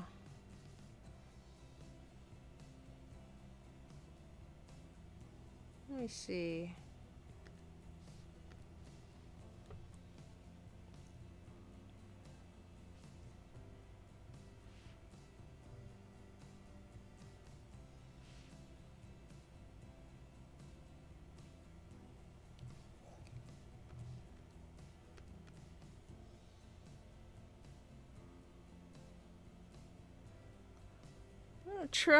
I'm gonna try this idea again, except I'm gonna try and make it work with the horizontal. Let's see. What if instead I had...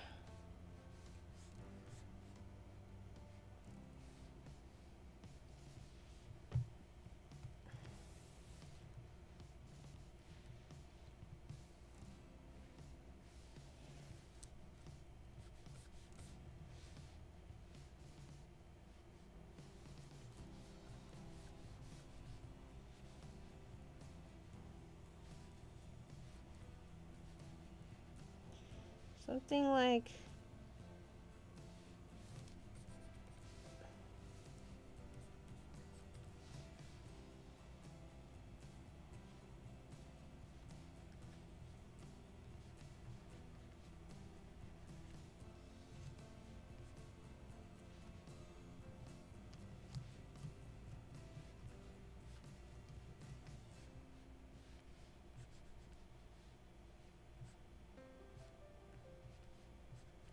something like that.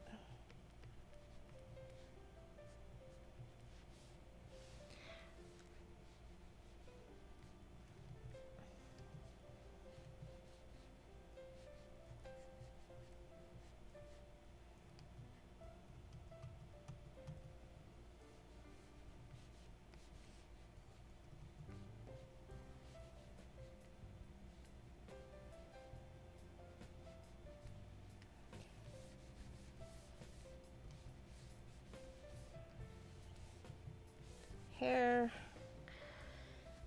Alright. Let's check in with the chat. Power Ranger poses. Blaziken doing push-ups with the others on the back. Be more horizontal. Oh, that's true. Yeah, I'll try that after this one.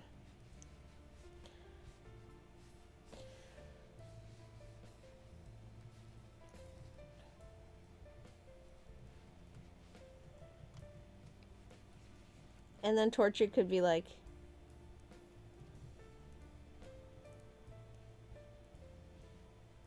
kicking him in the crotch.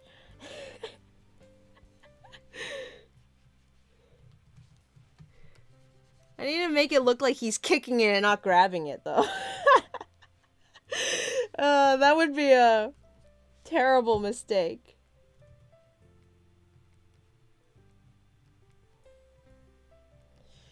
You ever just like draw something that you don't realize could appear dirty?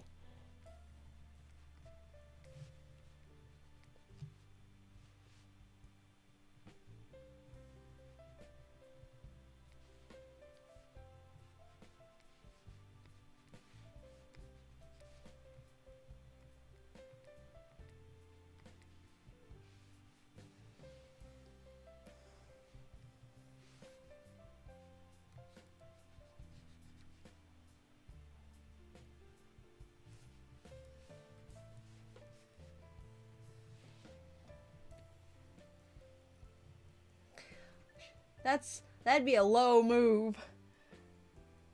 A demon. Oh god.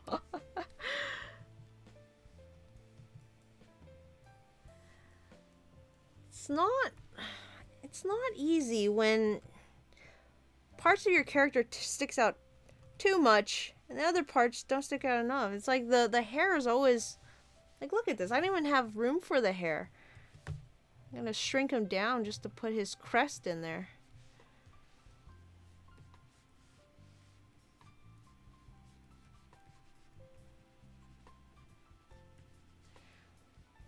Well, you know, these little guys gotta do what they gotta do.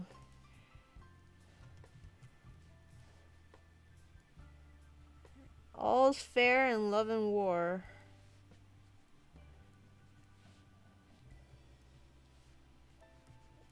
Whammo!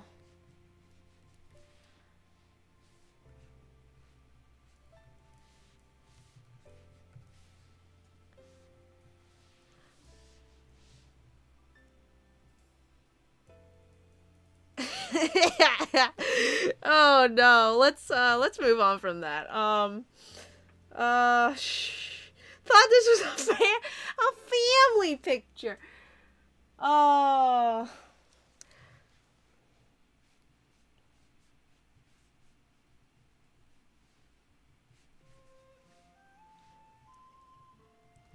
What if it was Combusket? Okay, wait. Let me do Blaziken doing it first.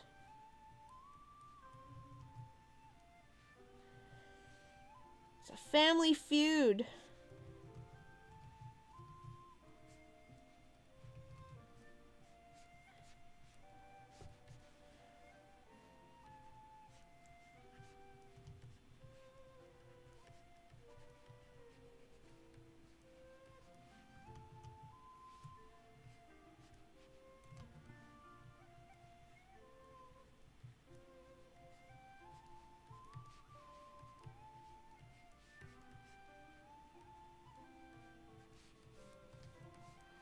I don't know what proper push-up posture looks like, actually. Are the feet together or apart? I feel like they're together. Is it harder if it's together or apart?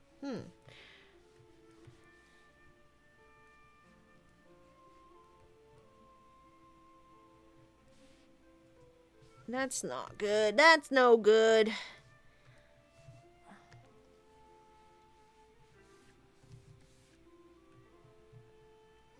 How do you do?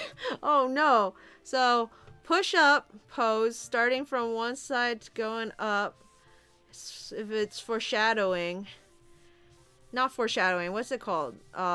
Foreshortening. Right?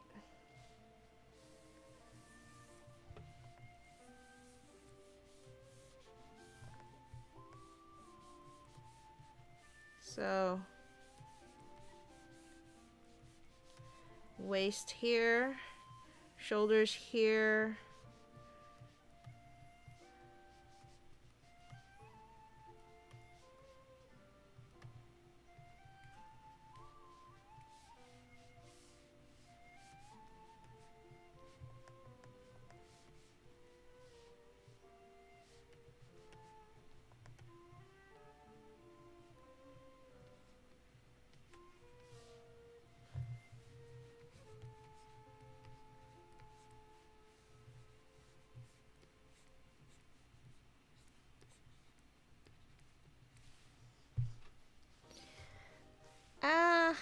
It's difficult. It's difficult. Don't forget that flag back for proper push-ups. It seems like I need to look up what a push-up looks like. I'm trying to dig deep into my history of physical exercise. And I'm coming up short. Push-up. The Japanese flag.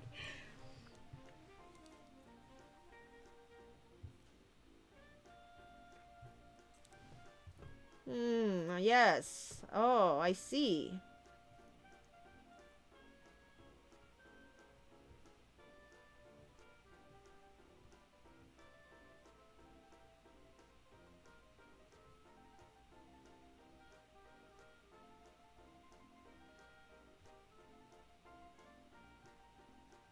push-ups look extremely silly when they're in still. Let's see now.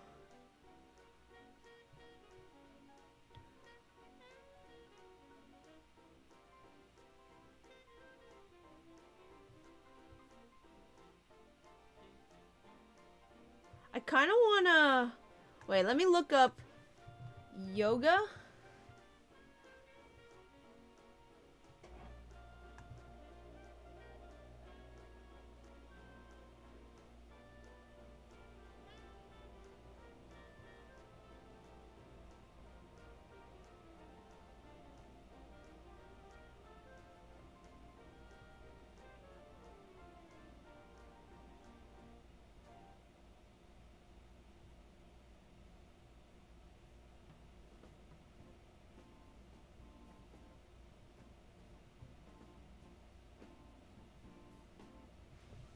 Hmm.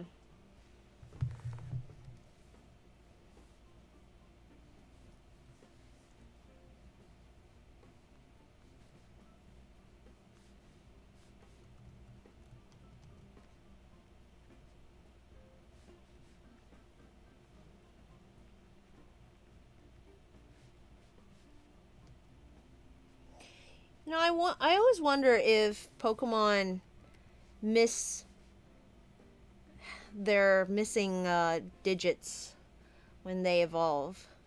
Because a lot of Pokemon either gain digits, like on their fingers, or they lose them. And Blaziken, I feel like... Although, no, Blaziken grows more fingers. Because Torchic doesn't have any.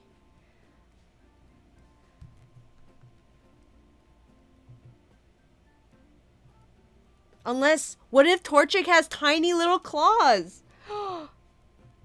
Under it, all that fluff.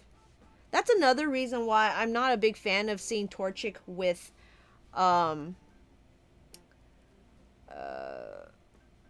like feathered wings, like actual wings, because the wings disappear when it evolves. It turns into like feet or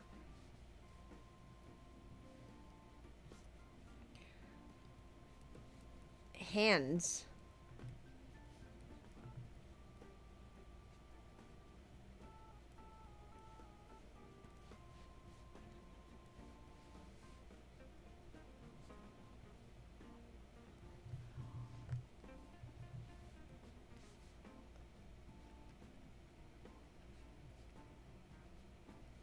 So I guess in most cases Pokemon will gain fingers rather than lose them, which I guess is a positive thing.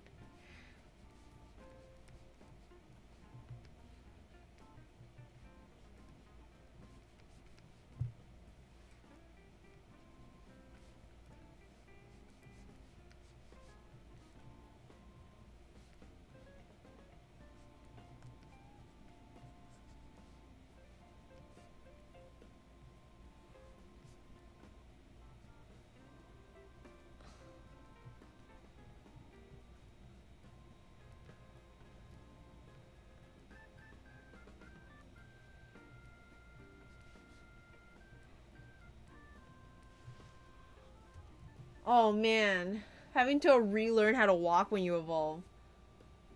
That's true, especially with those quadruped to bipeds. Like, would you feel suddenly really dizzy because you're further away from the ground?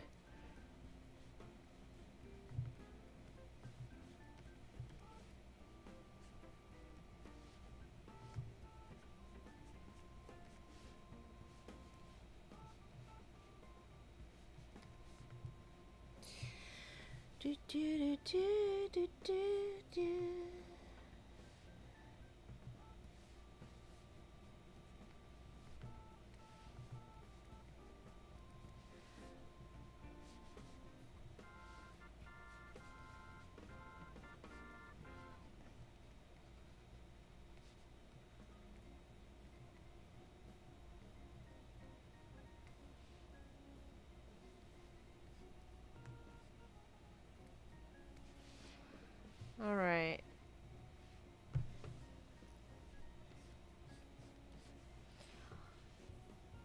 So this one was the Bohaf.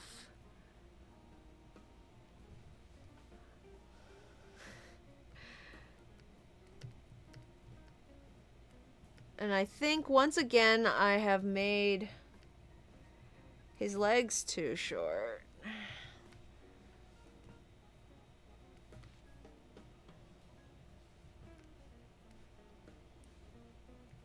Tail would probably go up here somewhere.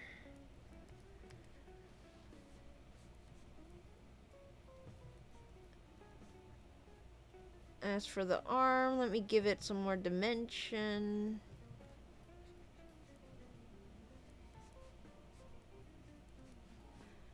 You ever see a person whose arm just looks like it's broken?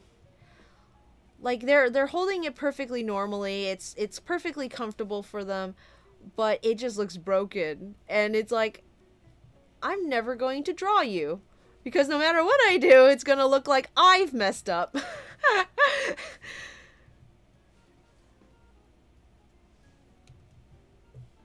Link?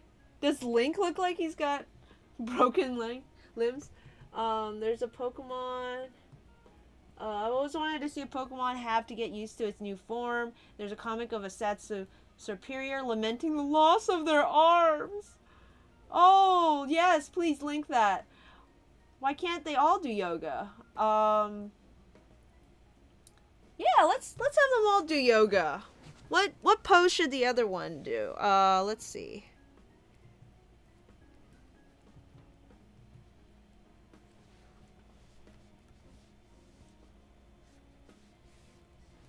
Let's give her a mat.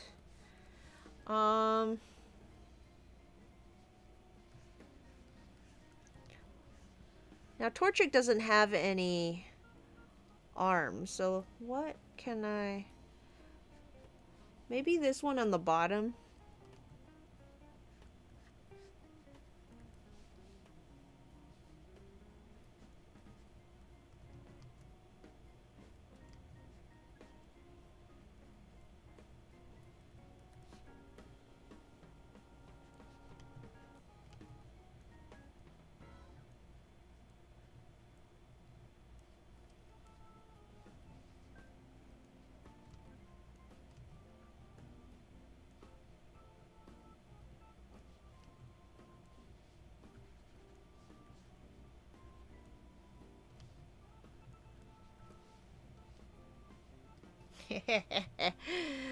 Ran out of room for his feathers again.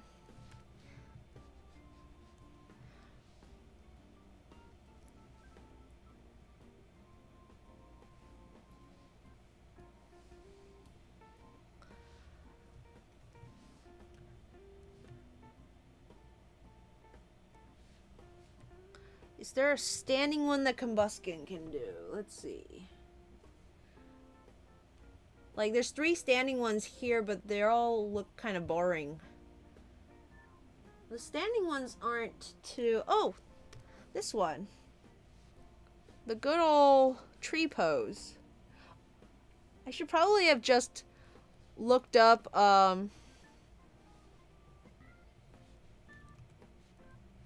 what's it called? Wii Fit Trainer. Would have gotten some good poses from that.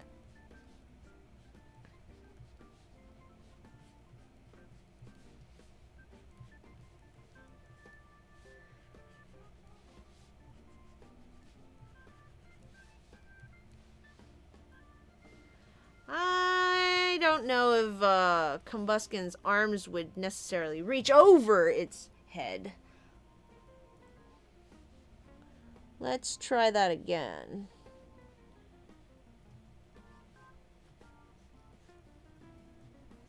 Maybe I made the neck a little too long.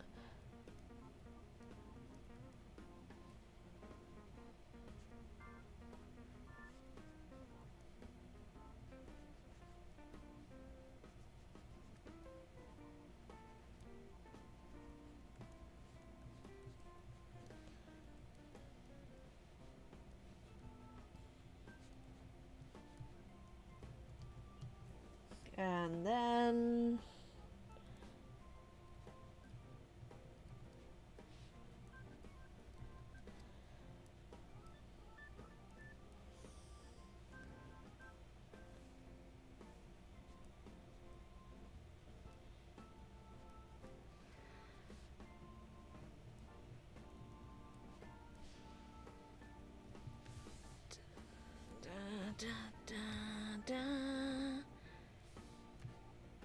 da.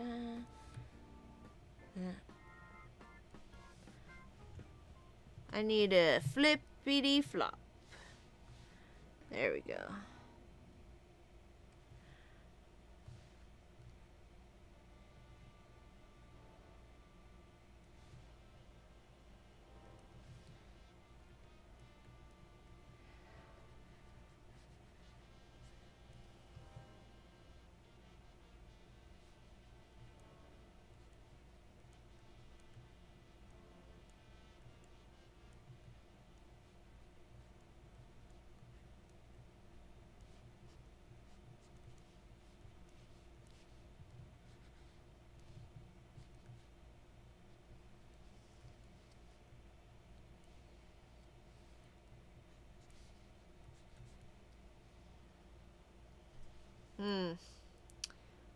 I don't know if that reads tree pose to me. I might change that one.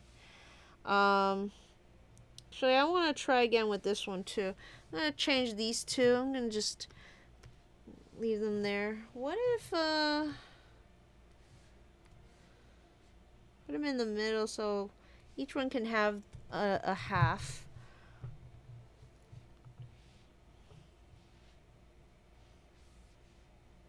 Put let's duplicate this.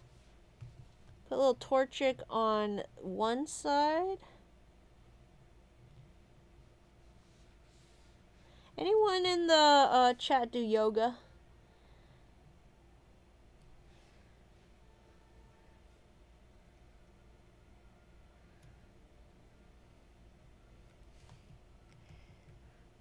Or did yoga? Tried it out?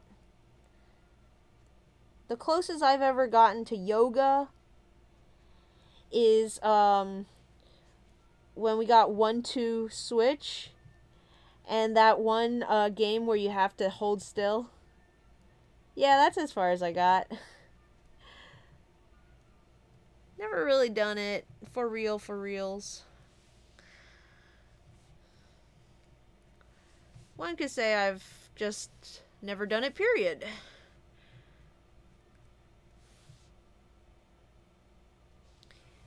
Okay, and then let's move this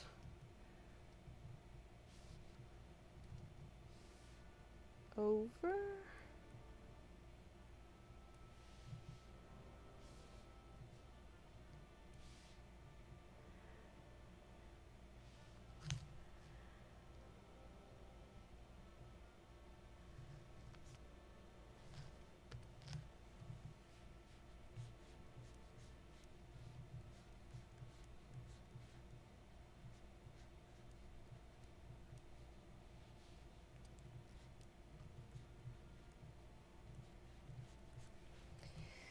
Put Torchic's legs behind his back. What? Ultimate limber. It would be funny if just one of them was getting frustrated with yoga instead of relaxing. Rip short arms. Oh yeah. I use a few yoga poses every day for my back. Oh. Is it good for your back? I feel like I would hurt my back doing yoga.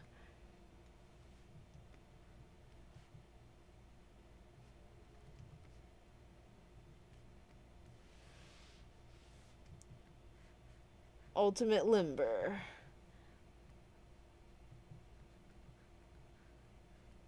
Like that?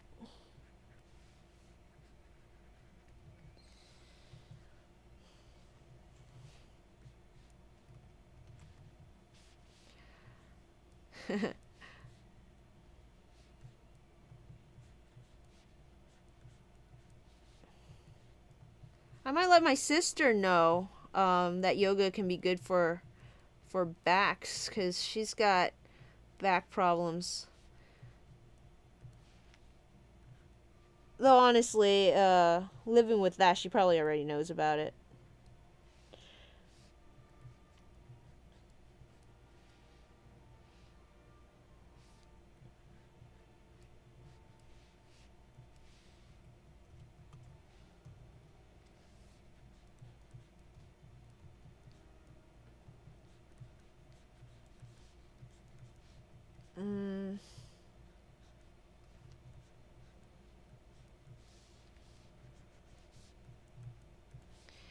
So it's 11 o'clock, but if you probably noticed I did start late today, and that's because starting this week, streams are going to be happening starting from at 9 o'clock as I get off work at 7. Can't get home and eat in time to make the 8 o'clock streams. So, yeah, we're going to go 1 hour later as well in the finishing, just to balance out that 3 hours. Because as you can see, I need all the time I can get. Oh boy.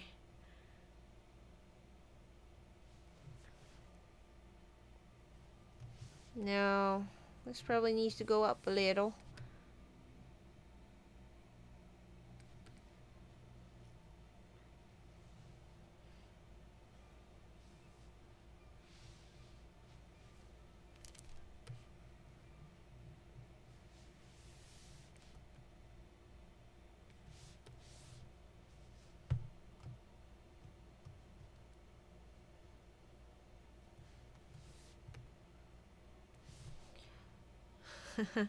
How does that look, guys?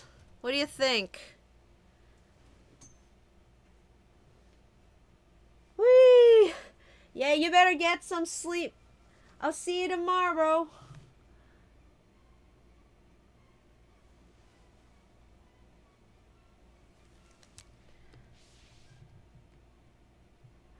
I was told to do some stretches. I have a friend who keeps trying to get me to exercise, and I'm like, my excuse is I'm out of shape, and he's like, that's not an excuse, that's a reason to exercise. But even so, like, I can't exactly do any exercises because I get tired too quickly. It's painful but true. Yeah, I fully acknowledge the fact that I should be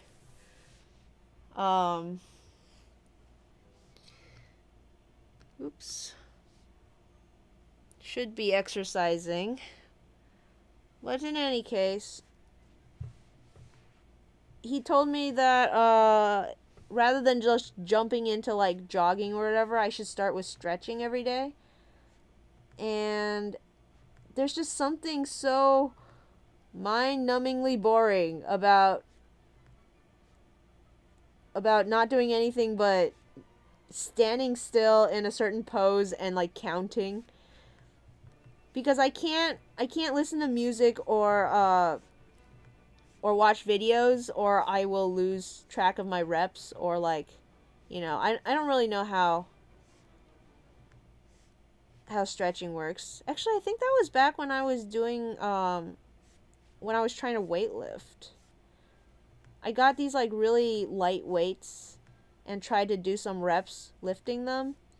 Just like really easy exercises, like, you know, up and down and, you know, that kind of stuff.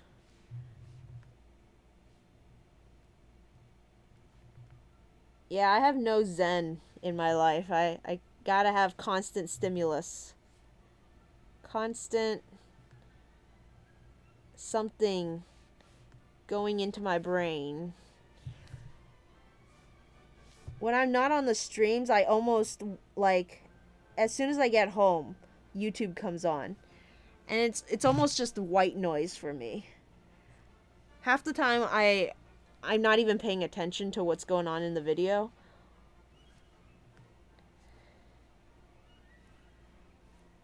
YouTube's been doing this weird thing lately, though, which has been making it really hard to YouTube, which is, I can't click the watch later button.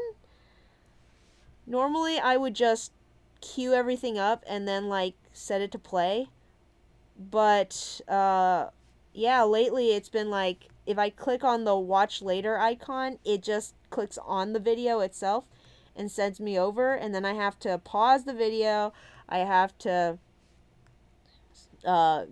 open the save tab, click on watch later, you know, click the the browser back window. I don't know how it's called. The thing that, like, lets you go back a page.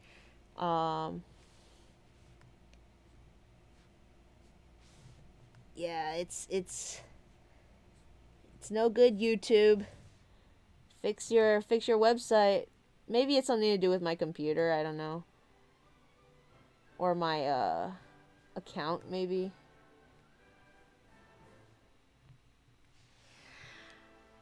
I used a lot of those for my back and neck.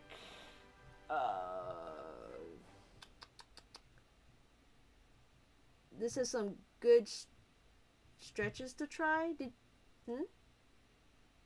Use a lot of these. Did you post a link? I don't see a link. I don't see the link.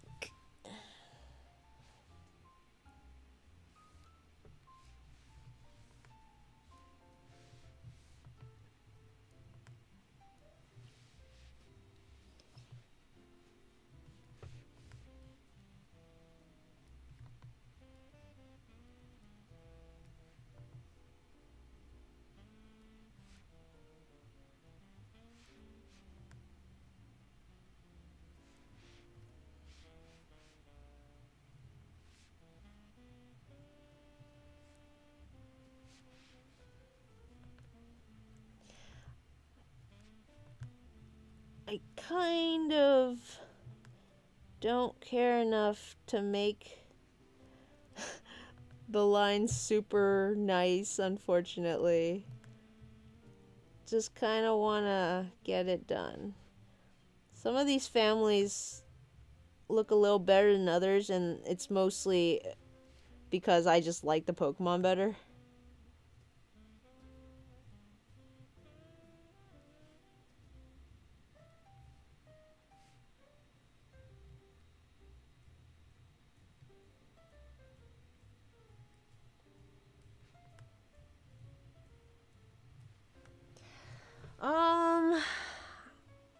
Does Blaziken's feet have claws?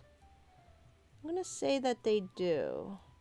Those little bits that stick out under its feathers kind of look like claws.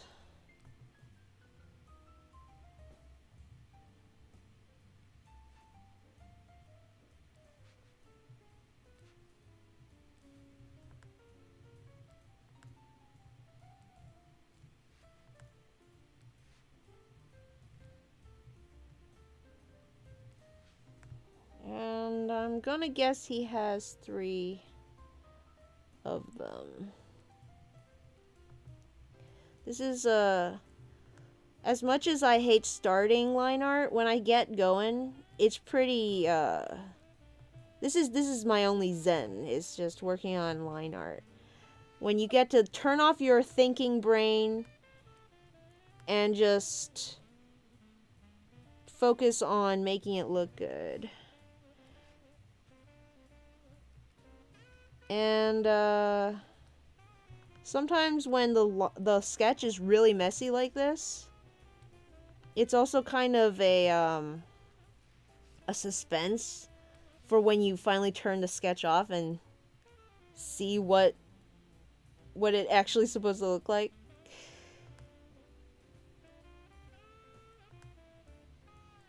Okay.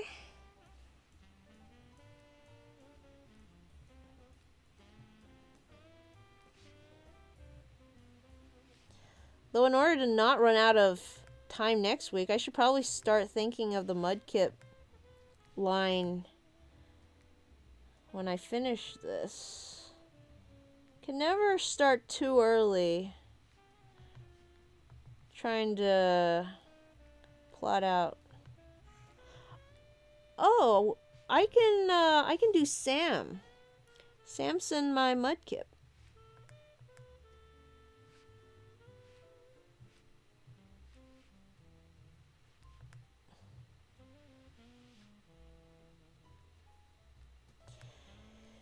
from my PMD comics, because when I didn't start with Pebble. I should have drawn Bulbasaur as Pebble. But when I did the Teddiursa line, I just straight up drew Baby, the Teddiursa. So I should just straight up do Sam the Mudkip. Though maybe he's not a Mudkip anymore. Who knows?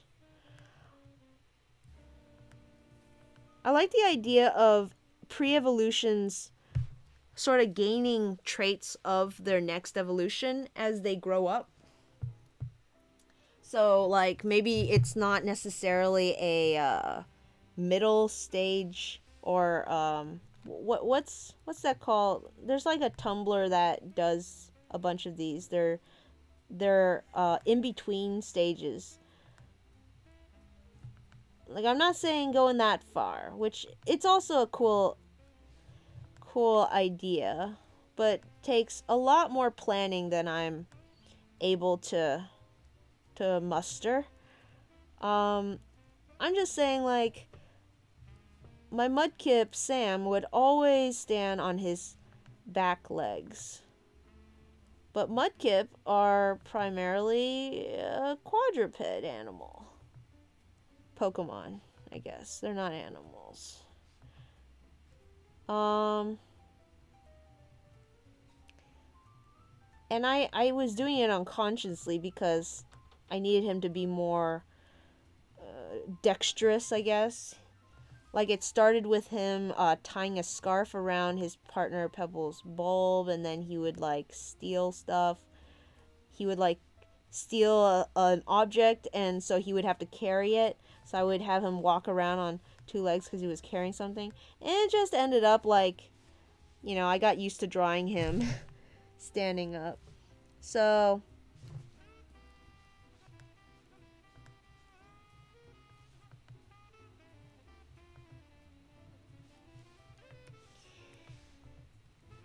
eventually I did want him to evolve. Like, Baby, I don't think I'll ever have her evolve. She's perfect just the way she is. Maybe her attitude can improve a little, but aesthetically, she's right where I want her to be.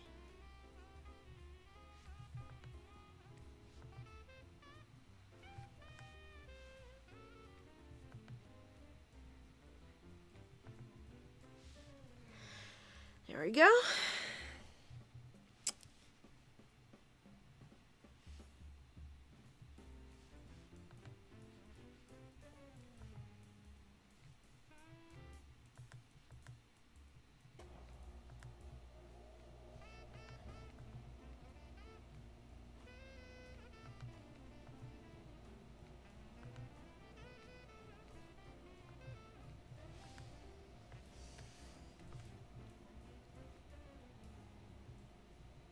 Oh, I said I would do the claws first. How are you supposed to do the claws first?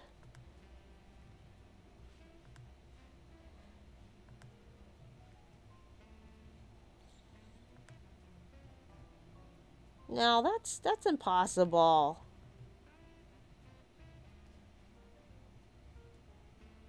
I need to know where the foot's going in order to put the claw there.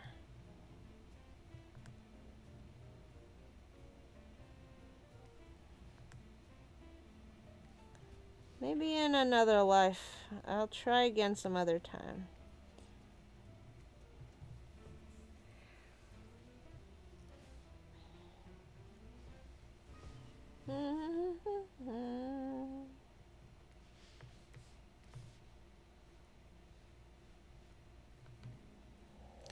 Salute the sun. What Pokemon is Baby? Hi, Gutierrez. Baby is a Teddiursa. Teddiursa.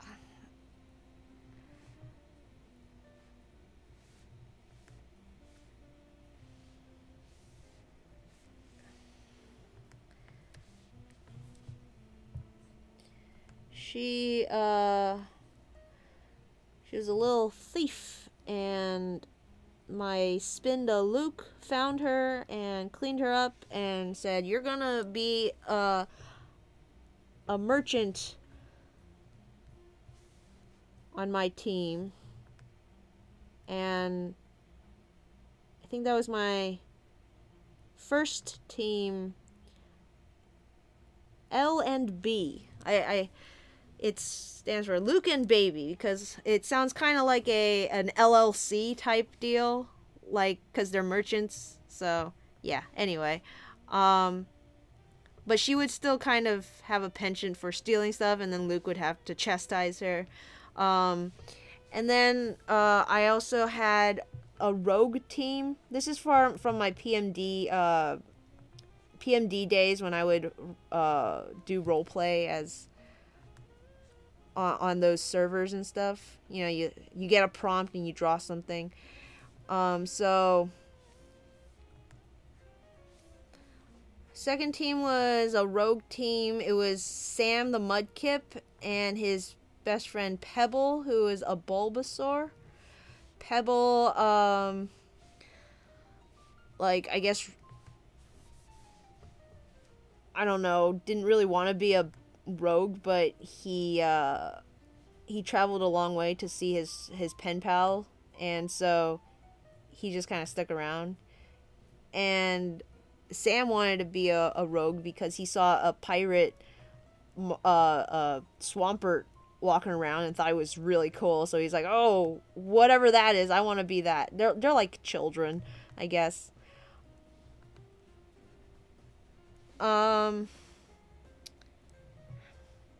Man, I guess I put the shoulder down here for a reason.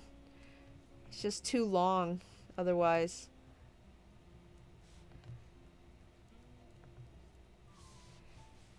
And then my last team was a rescuers team, and it's just a one-man band, and that's Jello the Autono.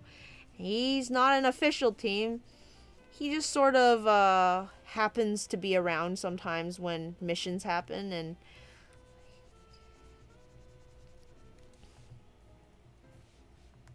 yeah. So those are my 3 PMD groups. And I had a lot of fun with them. I had this whole thing planned out, too. Eventually, Pebble grew up. He was the first to evolve, I believe, into an Ivysaur. And then after that, it was when a new group started. So I kind of reshuffled things around.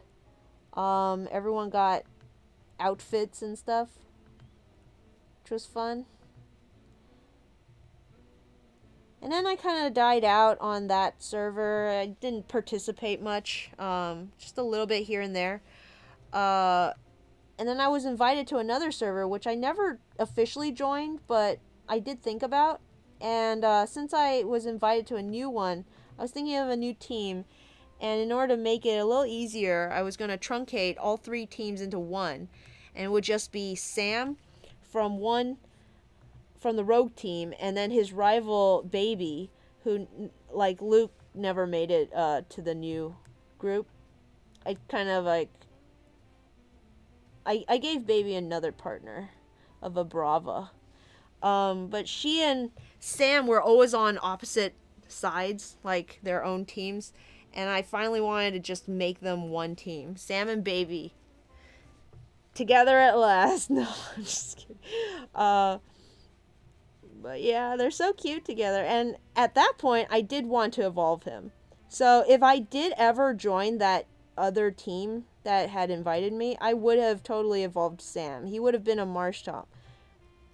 And it took me a while, but I also designed him. Because Marshtomp has those strange cartoony eyes, and it didn't really fit my aesthetic for Sam that I had in mind, but I found a way to make it work that fits his character and doesn't, you know, contradict the design.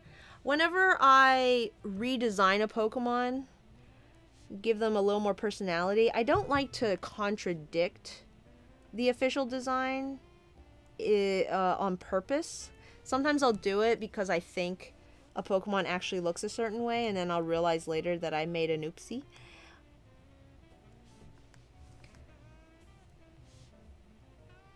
But usually, you know, I like to think of what would the in-world reason for this be?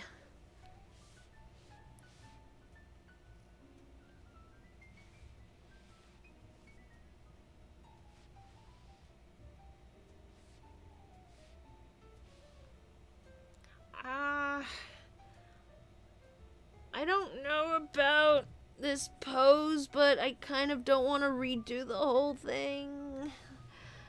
I don't know.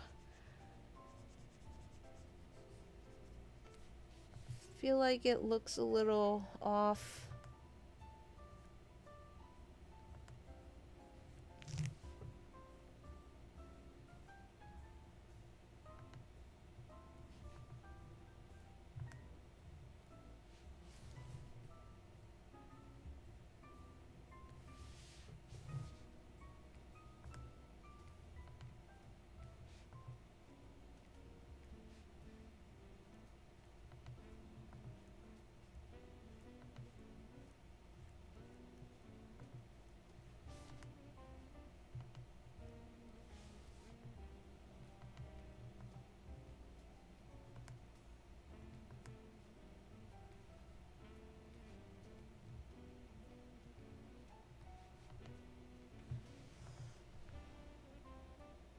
Okay. That's all I'm gonna afford him right now. Let's get a little Torchic done. He's over here suffering.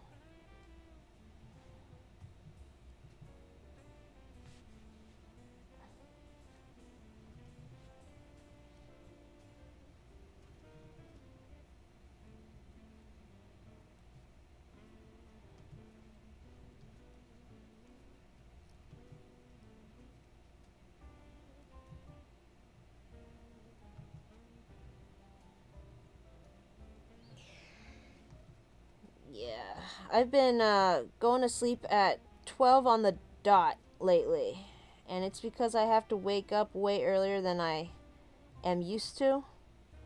If I was given the choice and could, like, not set alarm clocks, I am totally a stay up all night, sleep until noon type of person. I'm naturally nocturnal, it seems, but I've been getting up way early. Which, you know, for me, way early isn't that early to other people. But, man, does it feel like death when I try to do it. I have some friends who work in the medical field, and they're like, man, those are early risers.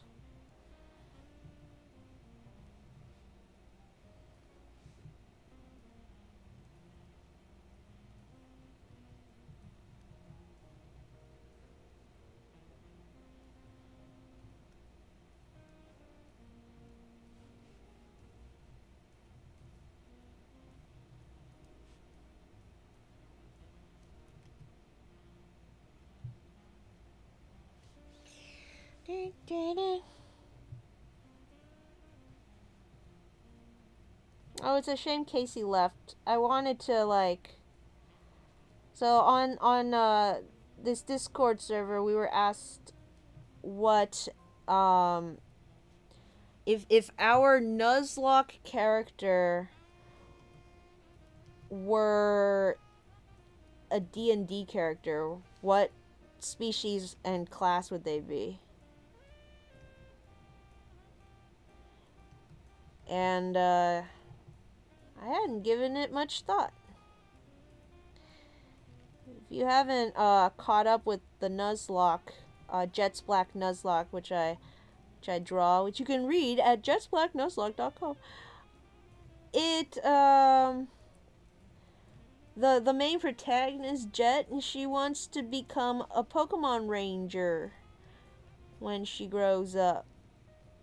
Maybe right now. So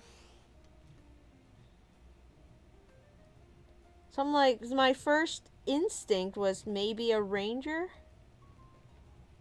But I don't have much preconceptions about rangers. Like, for me, I have certain expectations of a class. Like, oh, elves, oh no, that's a species. Like, rogues are sneaky. Bards are fun. They like singing. Like clerics are religious and they'll heal you. You know, like I either know what their purpose is, like clerics heal. Barbarians beat things up. Or I have some kind of idea of what kind of character trait they would have. I'm not so sure about rangers. I assumed that a ranger was a long ranger, you know, like projectile weapons only class. But everyone I've said that to has told me, not really. No, they're not really. That's not really what they are.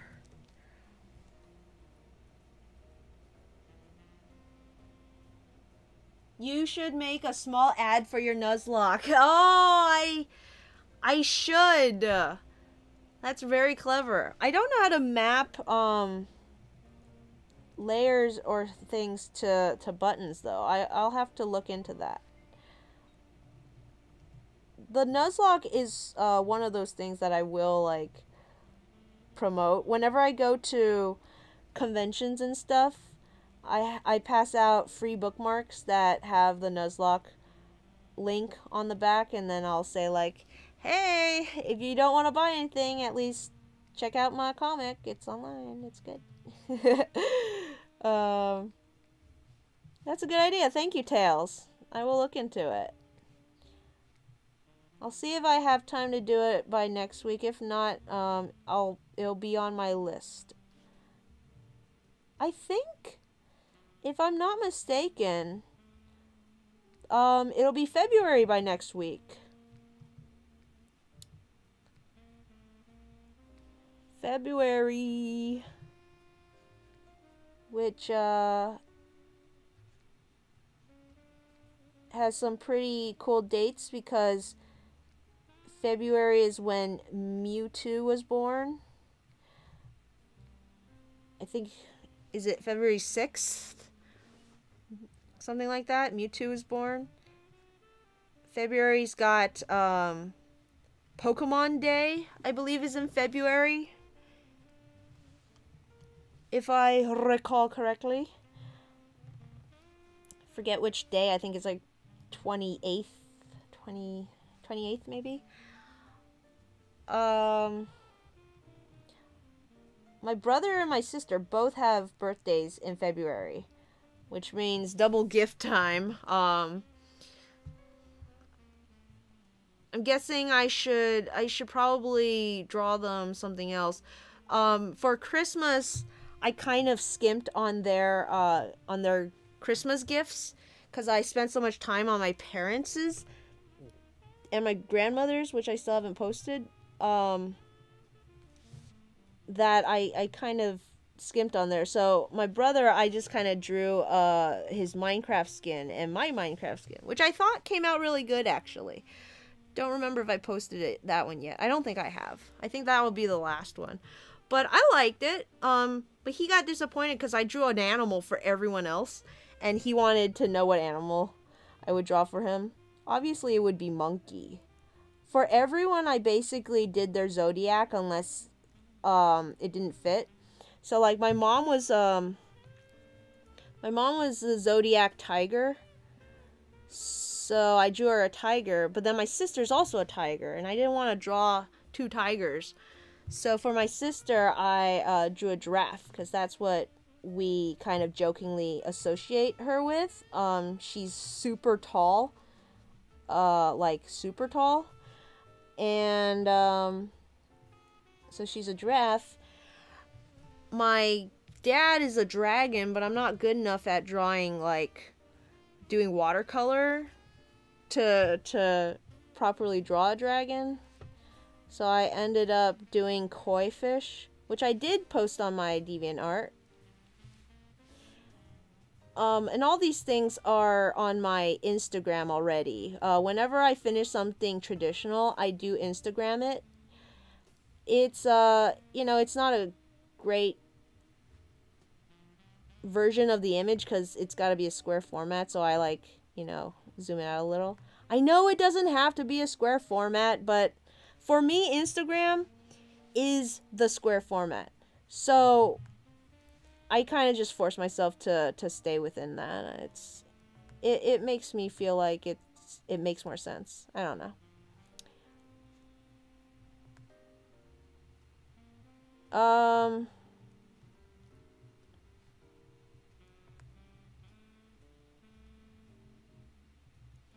So when my brother got his, he's like, "Oh, I wanted an animal." So I went and drew him a monkey. I have that done already. Watercolor, But as for my sister, I haven't gotten around to doing an actual giraffe yet. Because for Christmas, I did like a cartoony one. It's kind of a cop-out because I did like realistic sort of paintings for everyone else. So I'll do her an actual. I feel like unless the person really, really is into it when you give it to them, you can't keep doing art for someone for presents. Because not everyone is into that. For now, I can't afford anything else. It's KH3 Day. Instagram is the place for squares. Oh, I missed a whole bunch. I'm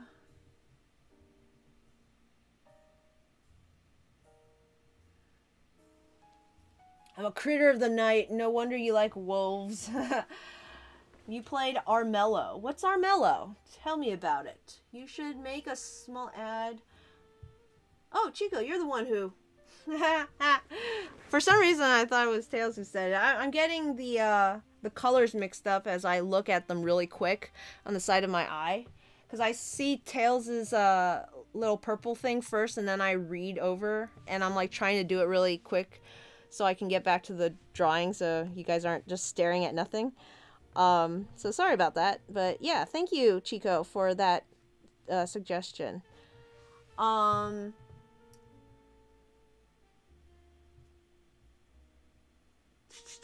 Me and Nix are gonna go grab our early copy. If I'm not back in time, have a great night. Good night! Hopefully you get one. I don't know if they run out or anything, but... Oh, does KH3 come out tonight?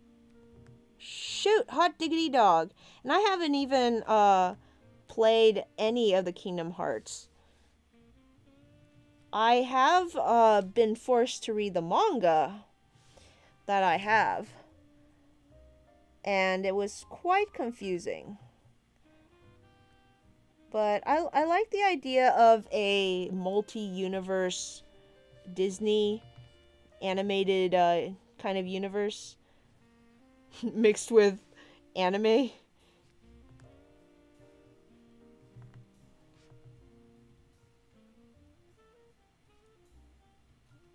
But yeah, Kingdom Hearts is a big mystery to me.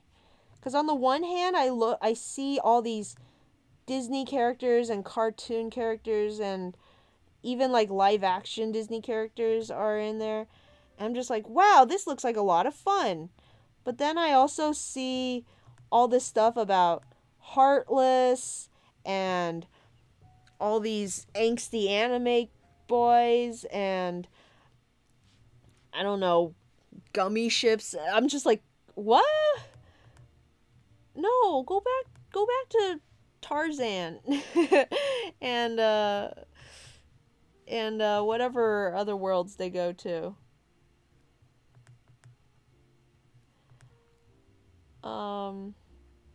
What happens there? So I'm not sure what the main thing about Kingdom Hearts is.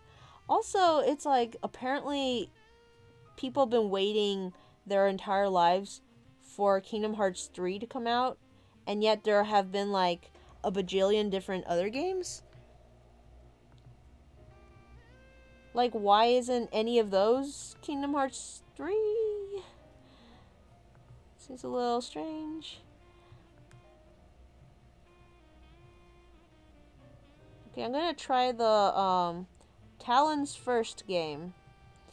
Let's see. They said if you draw the claws in first, it helps. I don't believe it, but I'm gonna try.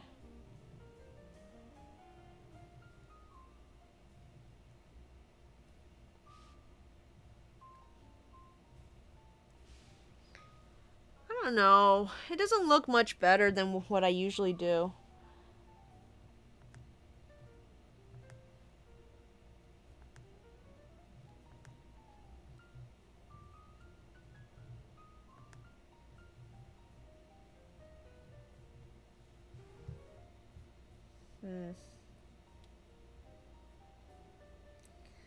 Good night, Tails.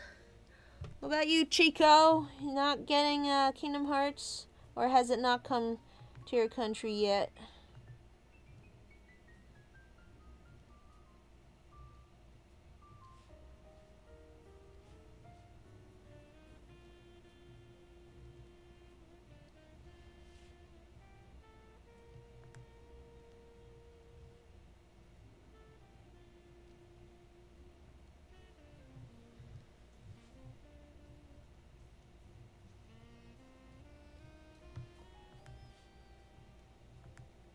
Sometimes there's too much detail and you just gotta black it all out. Let's see if this will look any better. Maybe it won't. Maybe it will. Let's see.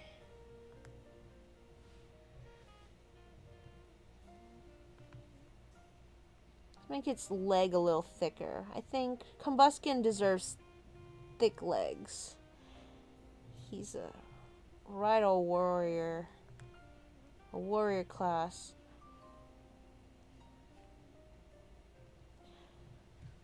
So maybe not Ranger for Jet. I'm thinking Bard could be fun because she's kind of a jokester. I don't know if it's fair to say all bards are jokesters.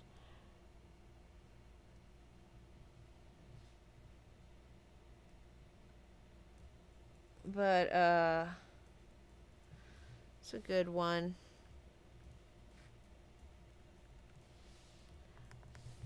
Too much feather detail on the crotch ain't no good.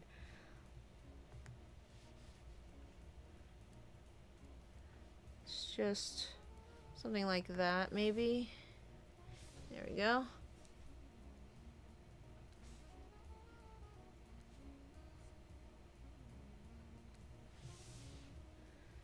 Excuse me, I'm the yellow thing. You are! I'm sorry. I see you.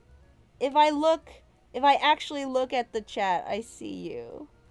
It's just sometimes I just glance over and back again. Don't want to, you know.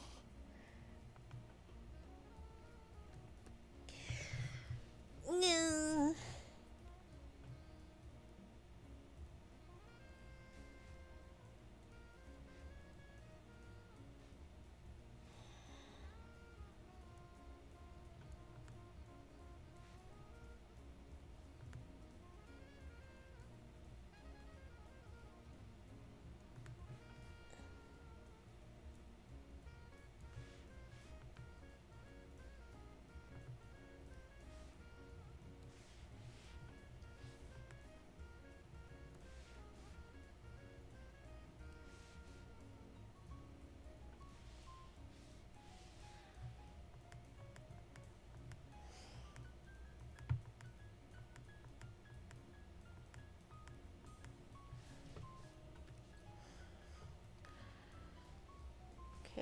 Let's see, maybe...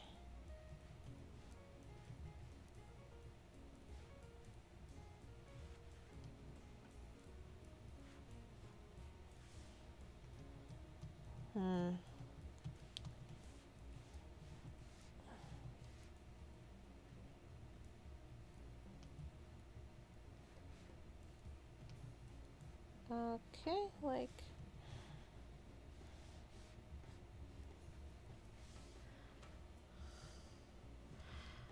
Man, wish I could show more of it. I don't like covering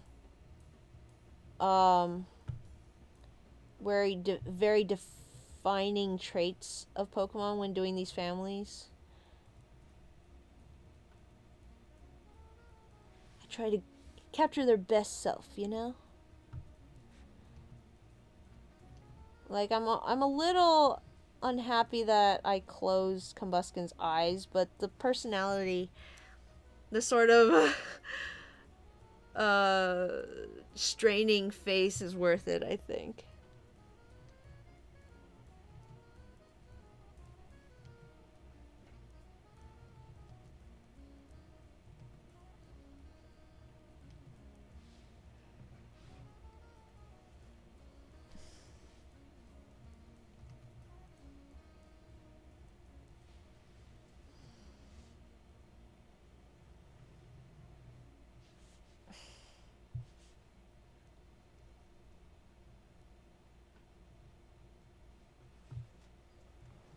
Alright, well, I guess, that about does it. I'm gonna try and throw some color on this so we can have a finished piece. Stepping back, it's very unbalanced. Unfortunately, for me, I'm not incredibly happy with the balance of this piece, but it's what it is.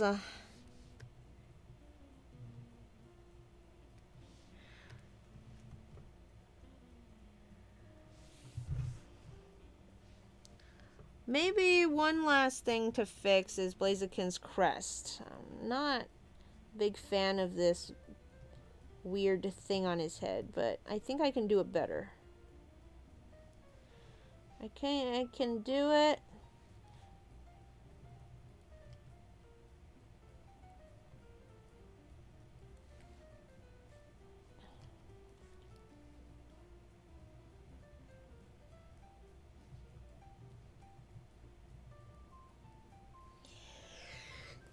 Rose.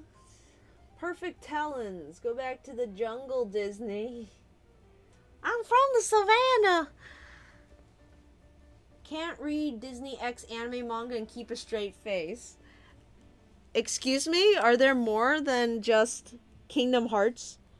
You make it sound like it's a genre.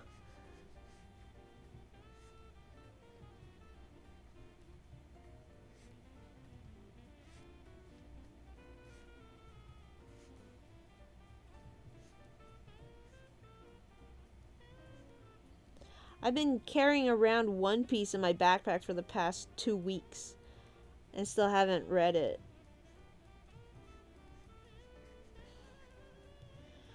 I know for a fact that if I start again, I'm not going to be able to stop. It's why I like to get manga from the library instead of just reading it online. 'Cause at least then, when I get to the end of a volume, I have to put it down. You know? There's physically no more for me to read. Which is the only way I will actually go to sleep.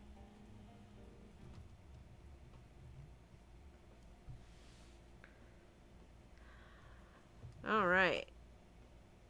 Of all the design elements that don't work for me with Blaziken, I think the worst is his eye being the same line as this face thing. Can we call it a waddle? Is that his waddle? Let me see if I can make this side of his waddle the same as the side of his face.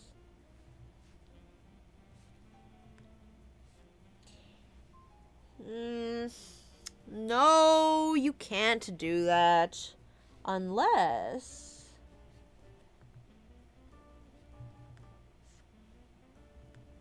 you also... no, you can't do that. Let me see if I can fix his face.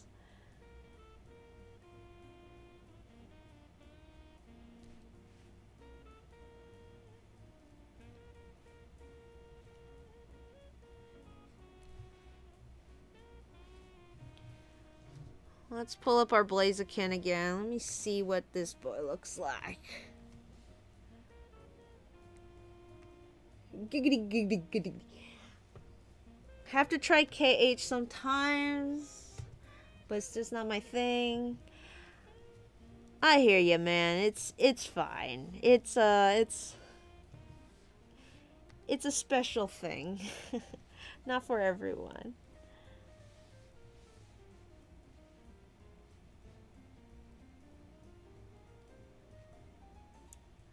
Oh, so one of these is like teeth.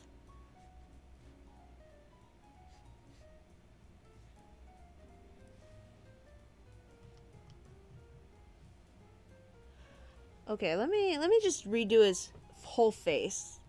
You know, I think we need to put our foot down and know when to quit. And I'd say this is a perfect time to quit, because that head was not working for me. I don't know if it was working for any of you, but it wasn't working for me. Let's see, if I have...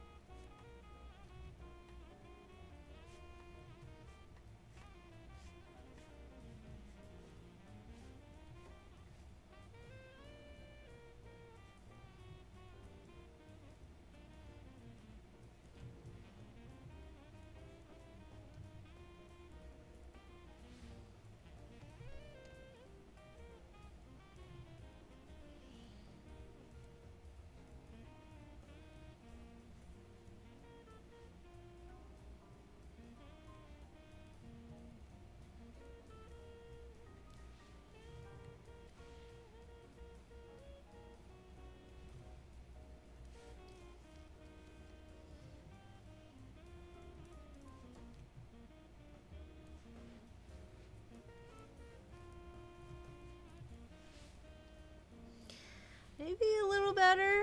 Let me make it bigger. Maybe a little better.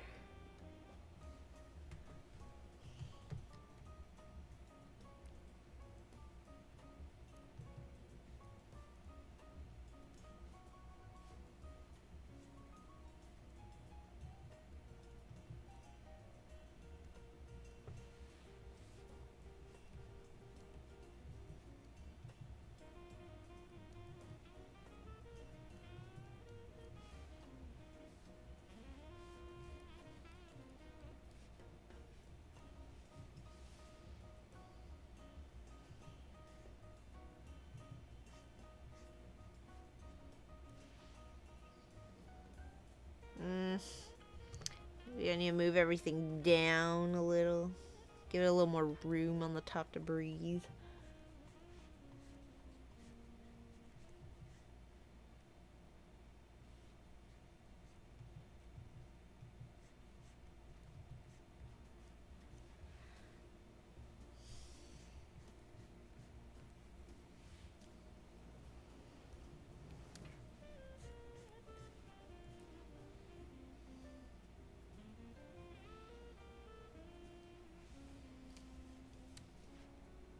What does it look like from the side? What does a Blaziken's waddle look like from the side? Let's see. Let's get rid of it.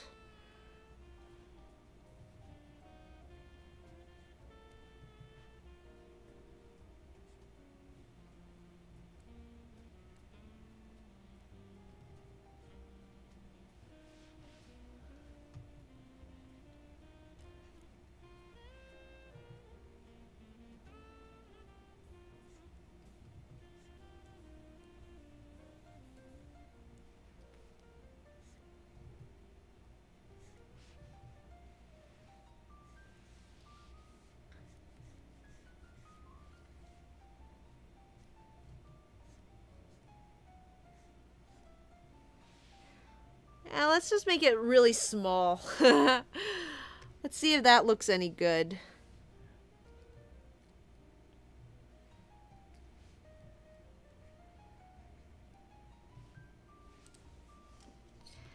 Let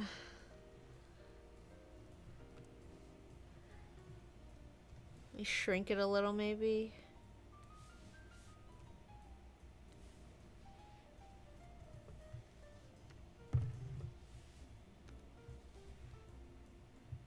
Oops.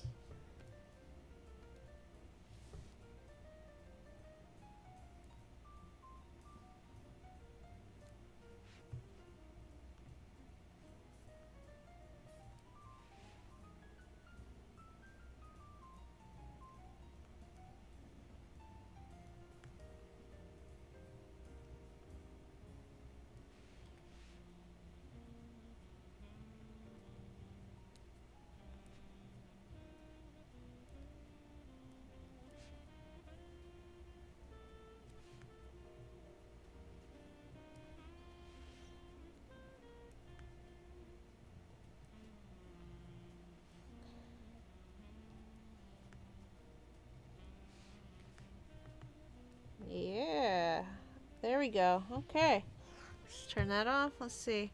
Oh no! Oh no! It's the wrong. It's a different line width than everything else on the Blaziken.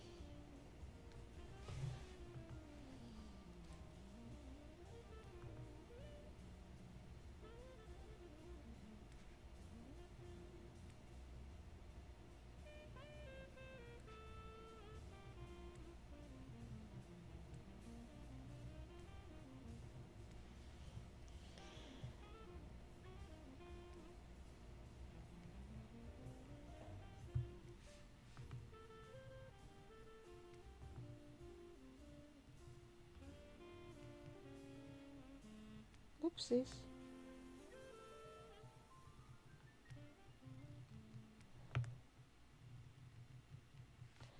And make sure to pick up your brush sometimes so when you do the Control Z it doesn't just delete all your line work.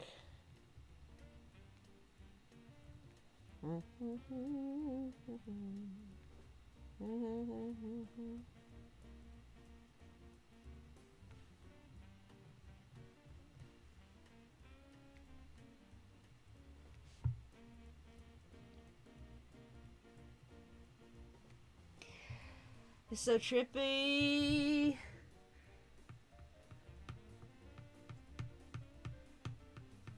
You need to add a yoga pad. Okay. I got rid of the yoga pad, but if you think it's necessary, I put it back in. Looking good, he says. Fast forward, yeah, just talking to your... You're talking to my past self. Yeah, that's right.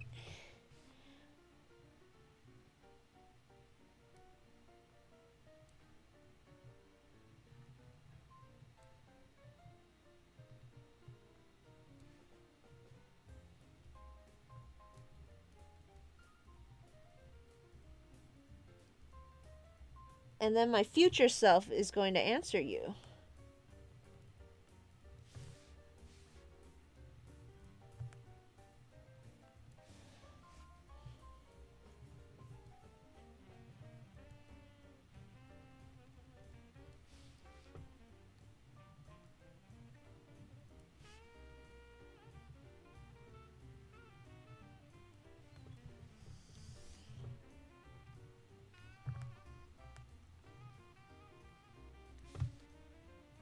And we are all just in a perpetual state of time travel.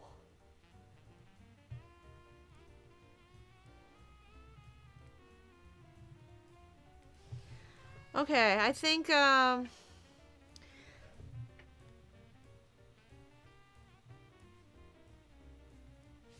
one yoga pad and that'll be about all we have time for. I'll throw some color in too. The coloring takes no time at all.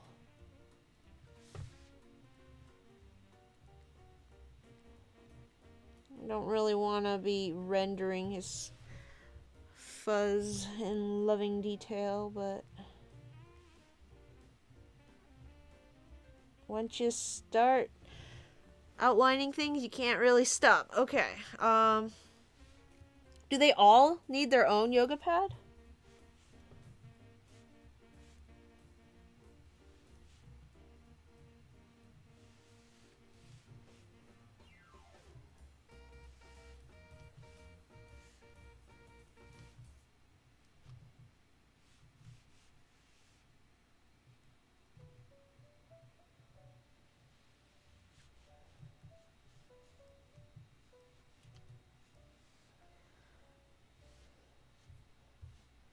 I think at the very least Torchic deserves one too. He's over here on his back on the cold, hard ground.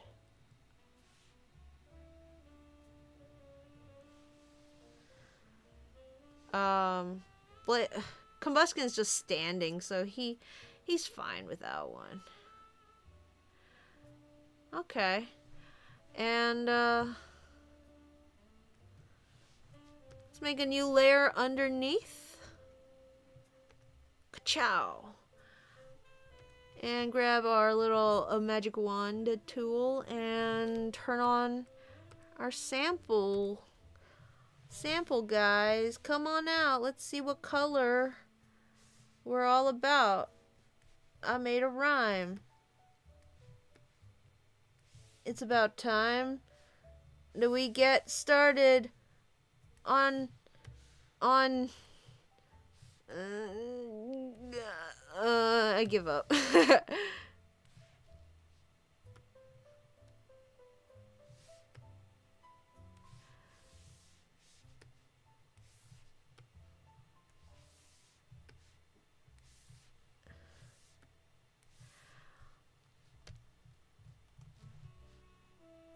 Okay, let's see.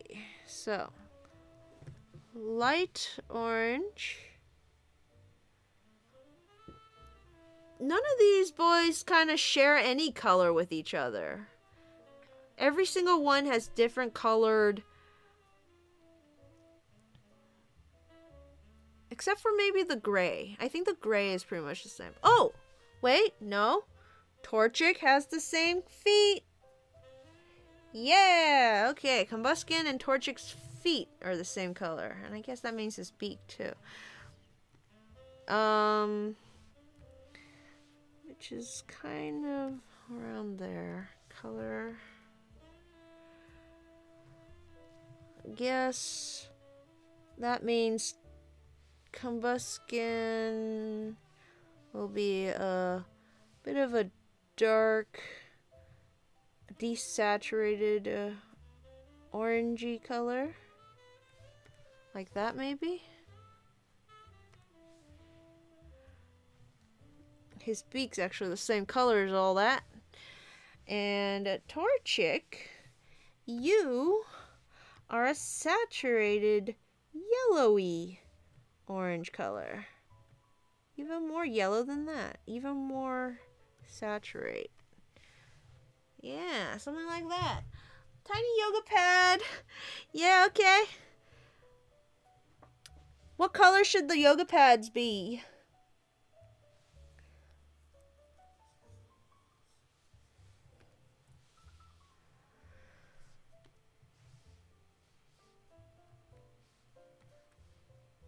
Very, very marigold. Maybe that's a little too much. Let's brighten it up a bit.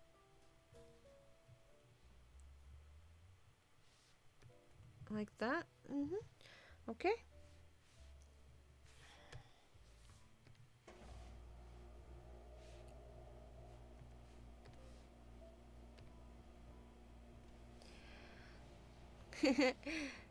That's cute. Tiny yoga pad. This is a dark red. I do like the colors. I am a fan of the Blaziken colors.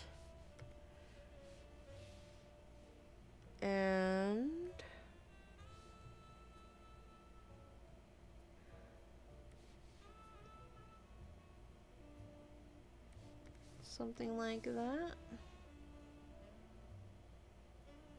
Come along.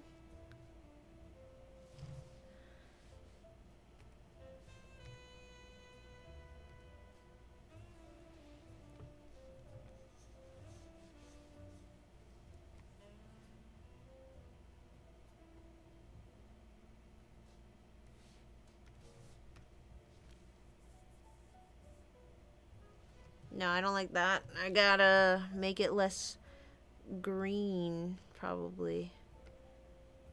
Something like this. Yeah, there we go. I like that. That's good. Oops. This color, same color.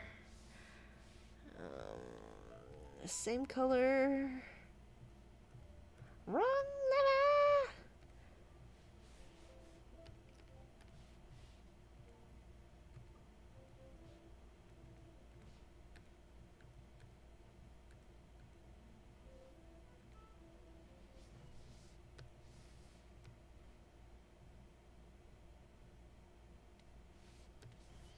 I think we're nearing the end.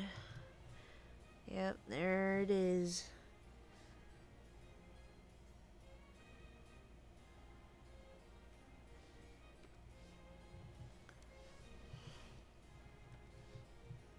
I just had to stick some game music in there somewhere, so if I get any trouble for these videos, it's these exact last few minutes. And I just love these songs too much. It's a couple of my favorites smacked into the end, and you know, the rest of the tracks are royalty free, so lay off, YouTube.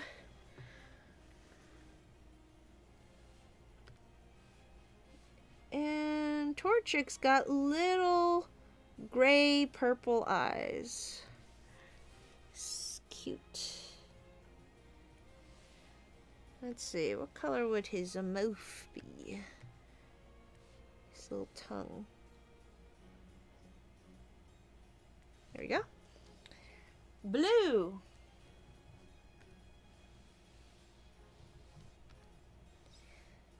Let's give them a little blue yoga mat. Same color as Blaziken. Should they both have the same color mat, maybe? Let's turn off these folks. See what kind of background color we can give it. Maybe a desaturated blue. See what that looks like. Oh, forgot to color in any white areas. Let's go ahead and knock those in.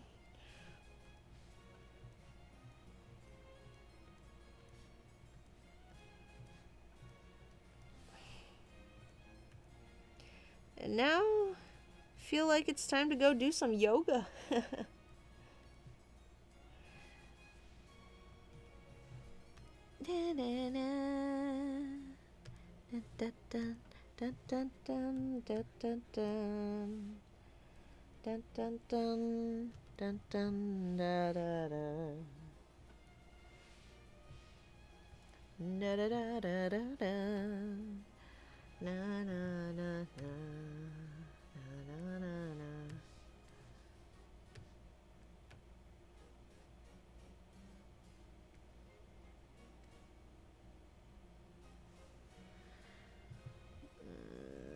Now, let's see what I can do about the ground.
Alright, well, I'm gonna throw some shading on here. Actually, you know, I'll do the shading on my own. While we wrap up, just to keep things quick tonight, so it doesn't drag on too long, I'll just do a vanilla draw a Pokemon from memory challenge rather than do our little spin the wheel thing. Tails, why don't sorry, Chico. Chico, why don't you throw a Pokemon into the chat, sir? And I will see if I have any possibility of knowing whatever strange Pokemon you always come up with. You certainly know how to play this game.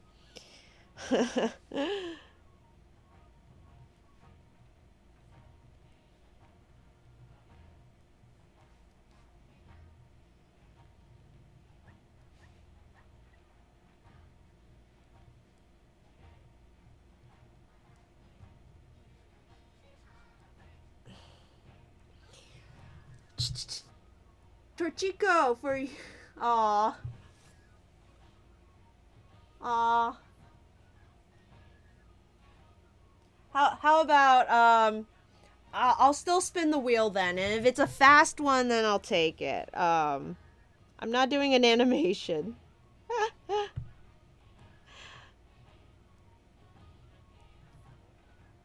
I like spinning the wheel too.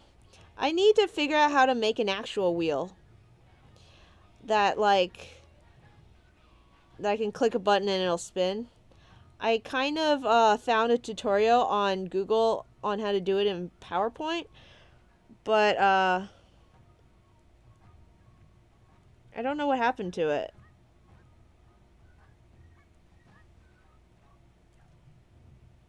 I don't know where I put it. I made one. I made it all like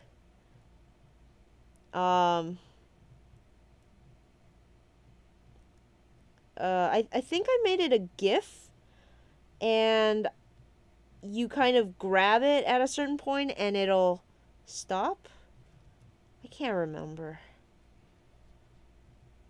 If I can find it, I can actually spin the wheel on the screen, and that'd be really fun. But for now,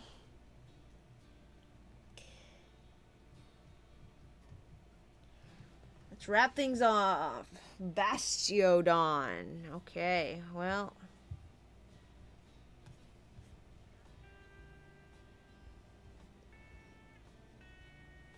Pokemon challenge time. And because I was punished for it last time,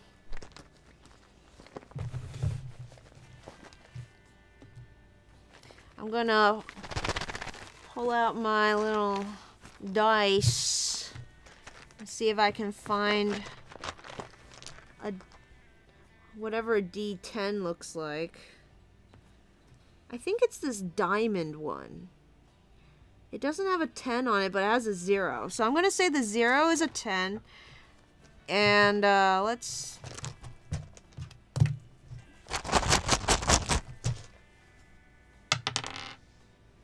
Four. What's number 4? Random animal. Chico, pick a random animal.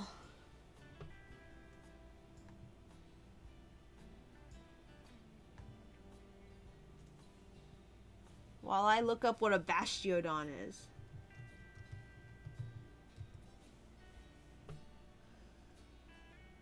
Thank goodness.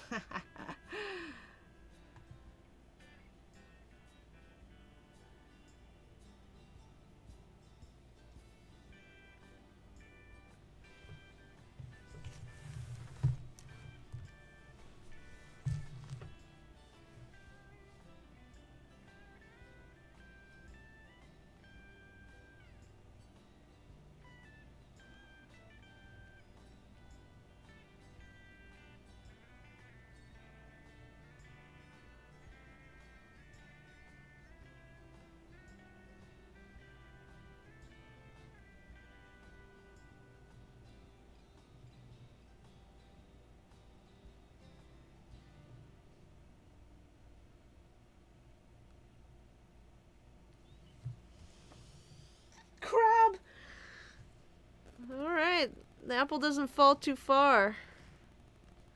Let's see what I can do with that idea.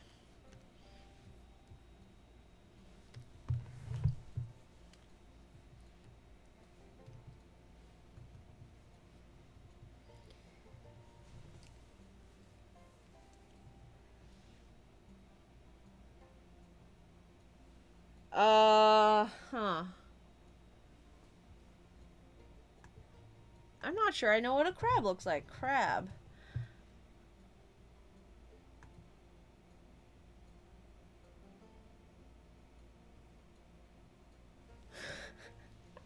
Why you gotta do this to me, man? Okay. I can do this. Yeah, this can make sense.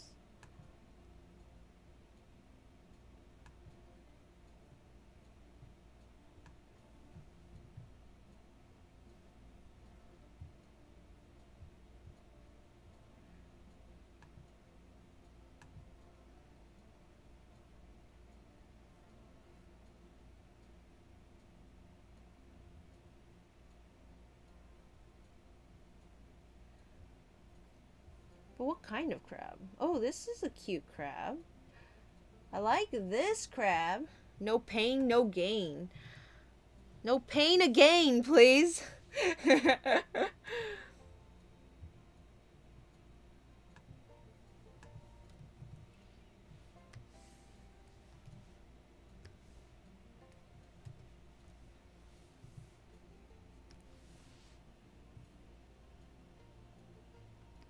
This is good practice. So my idea right now is to draw a crab, but make it look like a bastiodon. So I think the first step is these pincers. I think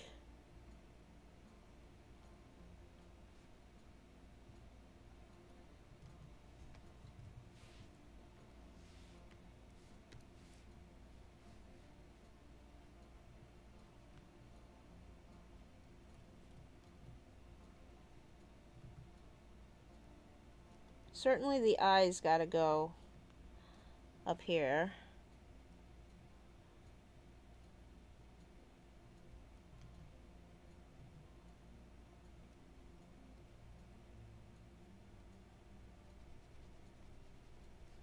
Something like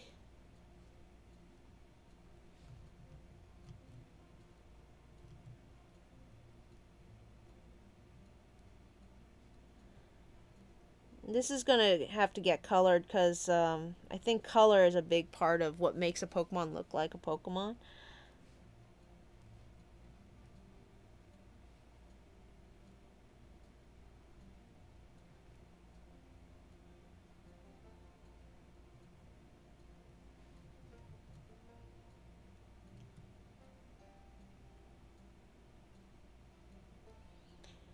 For the teeth, I know Bastiodon has that powerful underbite, but I'm turning it into upper teeth to sort of mimic that thing that crabs do sometimes.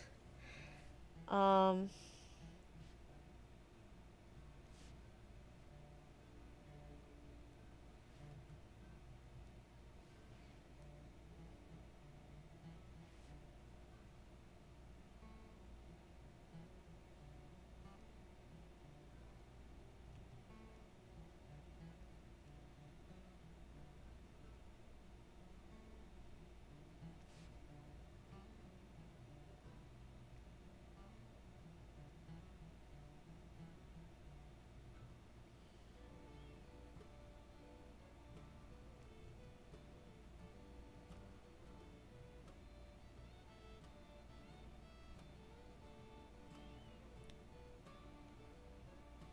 maybe something like this.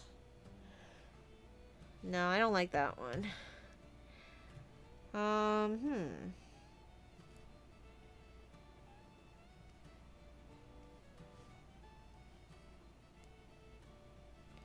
Okay.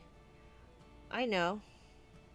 Bastiodon has these things on its back, so I'm just gonna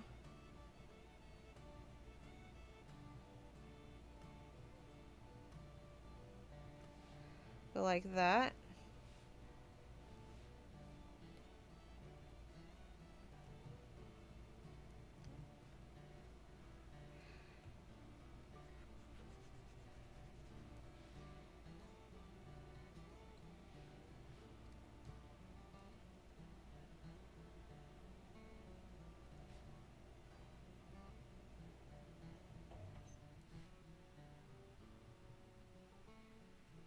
Something like that.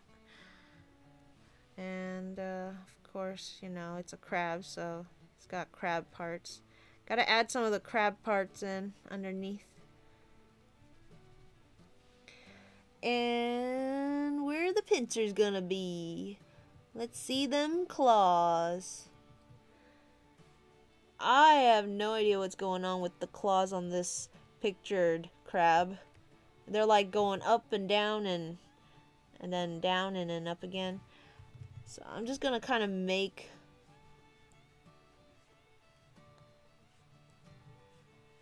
it up. I'm gonna say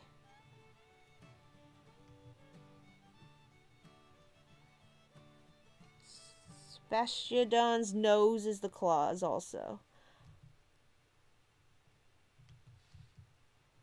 And how about these things?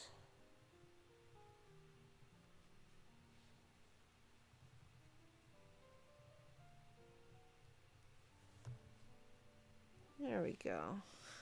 I don't know how successful that looks. It looked better in my head for sure.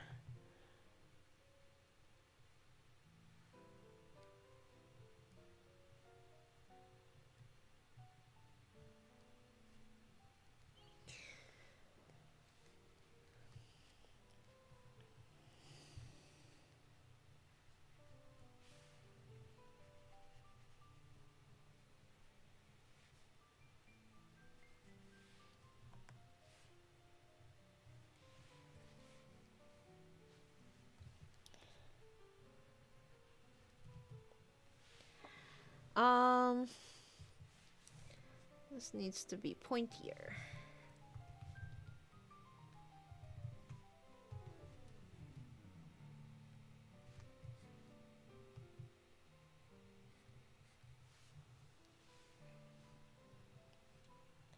Okay, and then let's stick in some crab legs. Those are the yummy parts, right?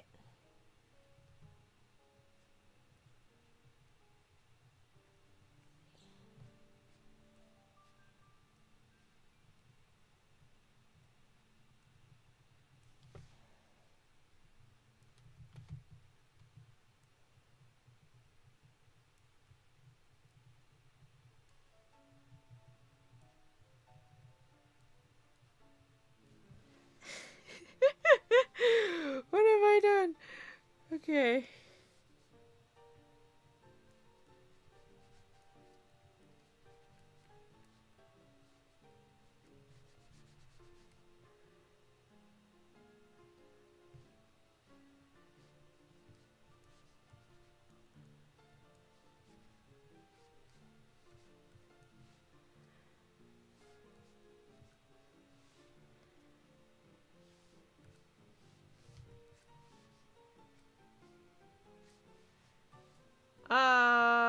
Let's Oh no, let's color it? Question mark.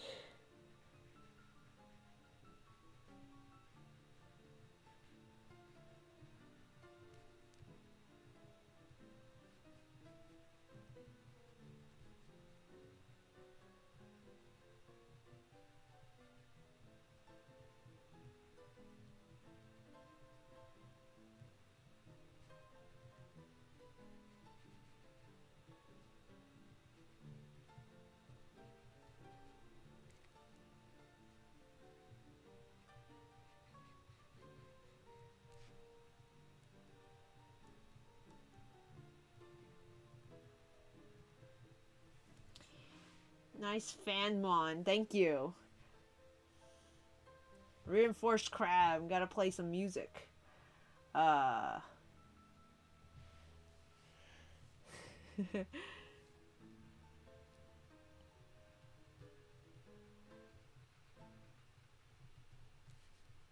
It really is become its own unique thing once you combine two things together. It happens with fusions too, which I haven't gotten yet. Um, but yeah, I feel like it would be a lot of fun to fuse two Pokemon together.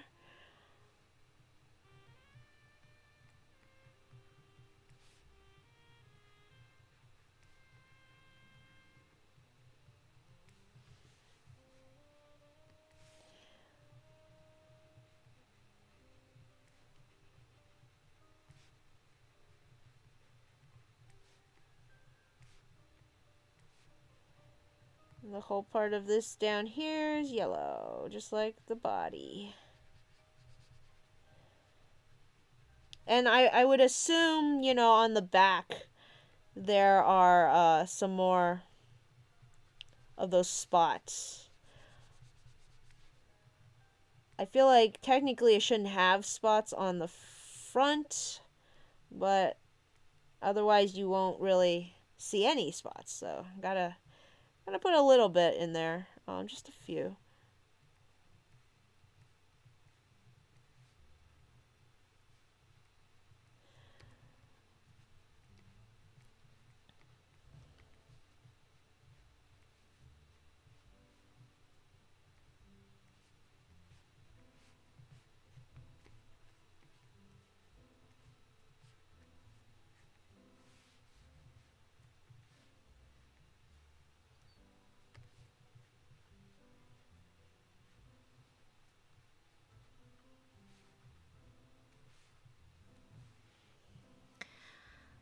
Okay.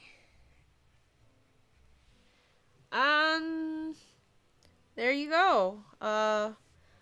Bastiodon plus crab. Let's write that in the corner somewhere. Bastiodon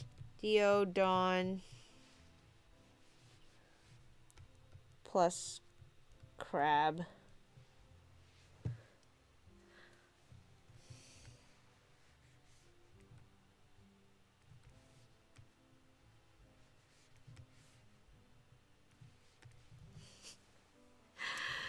Oh man, you like it? Well, oops. That's it. That's it, folks. I will leave that right there. Yep. And as always, I guess I just want to say thank you so much for joining us for the stream, joining me for the stream, watching me draw, chatting it up, and having a good time. I hope the rest of the week treats you well, and yeah, go have fun out in the world. Hello, Leonard Mapachi. You caught it right at the end. Aw, snaps. Well, thank you for coming anyways. It's always good to see you. However, whenever you can show up, and yeah. As always, have a good week. Bye-bye.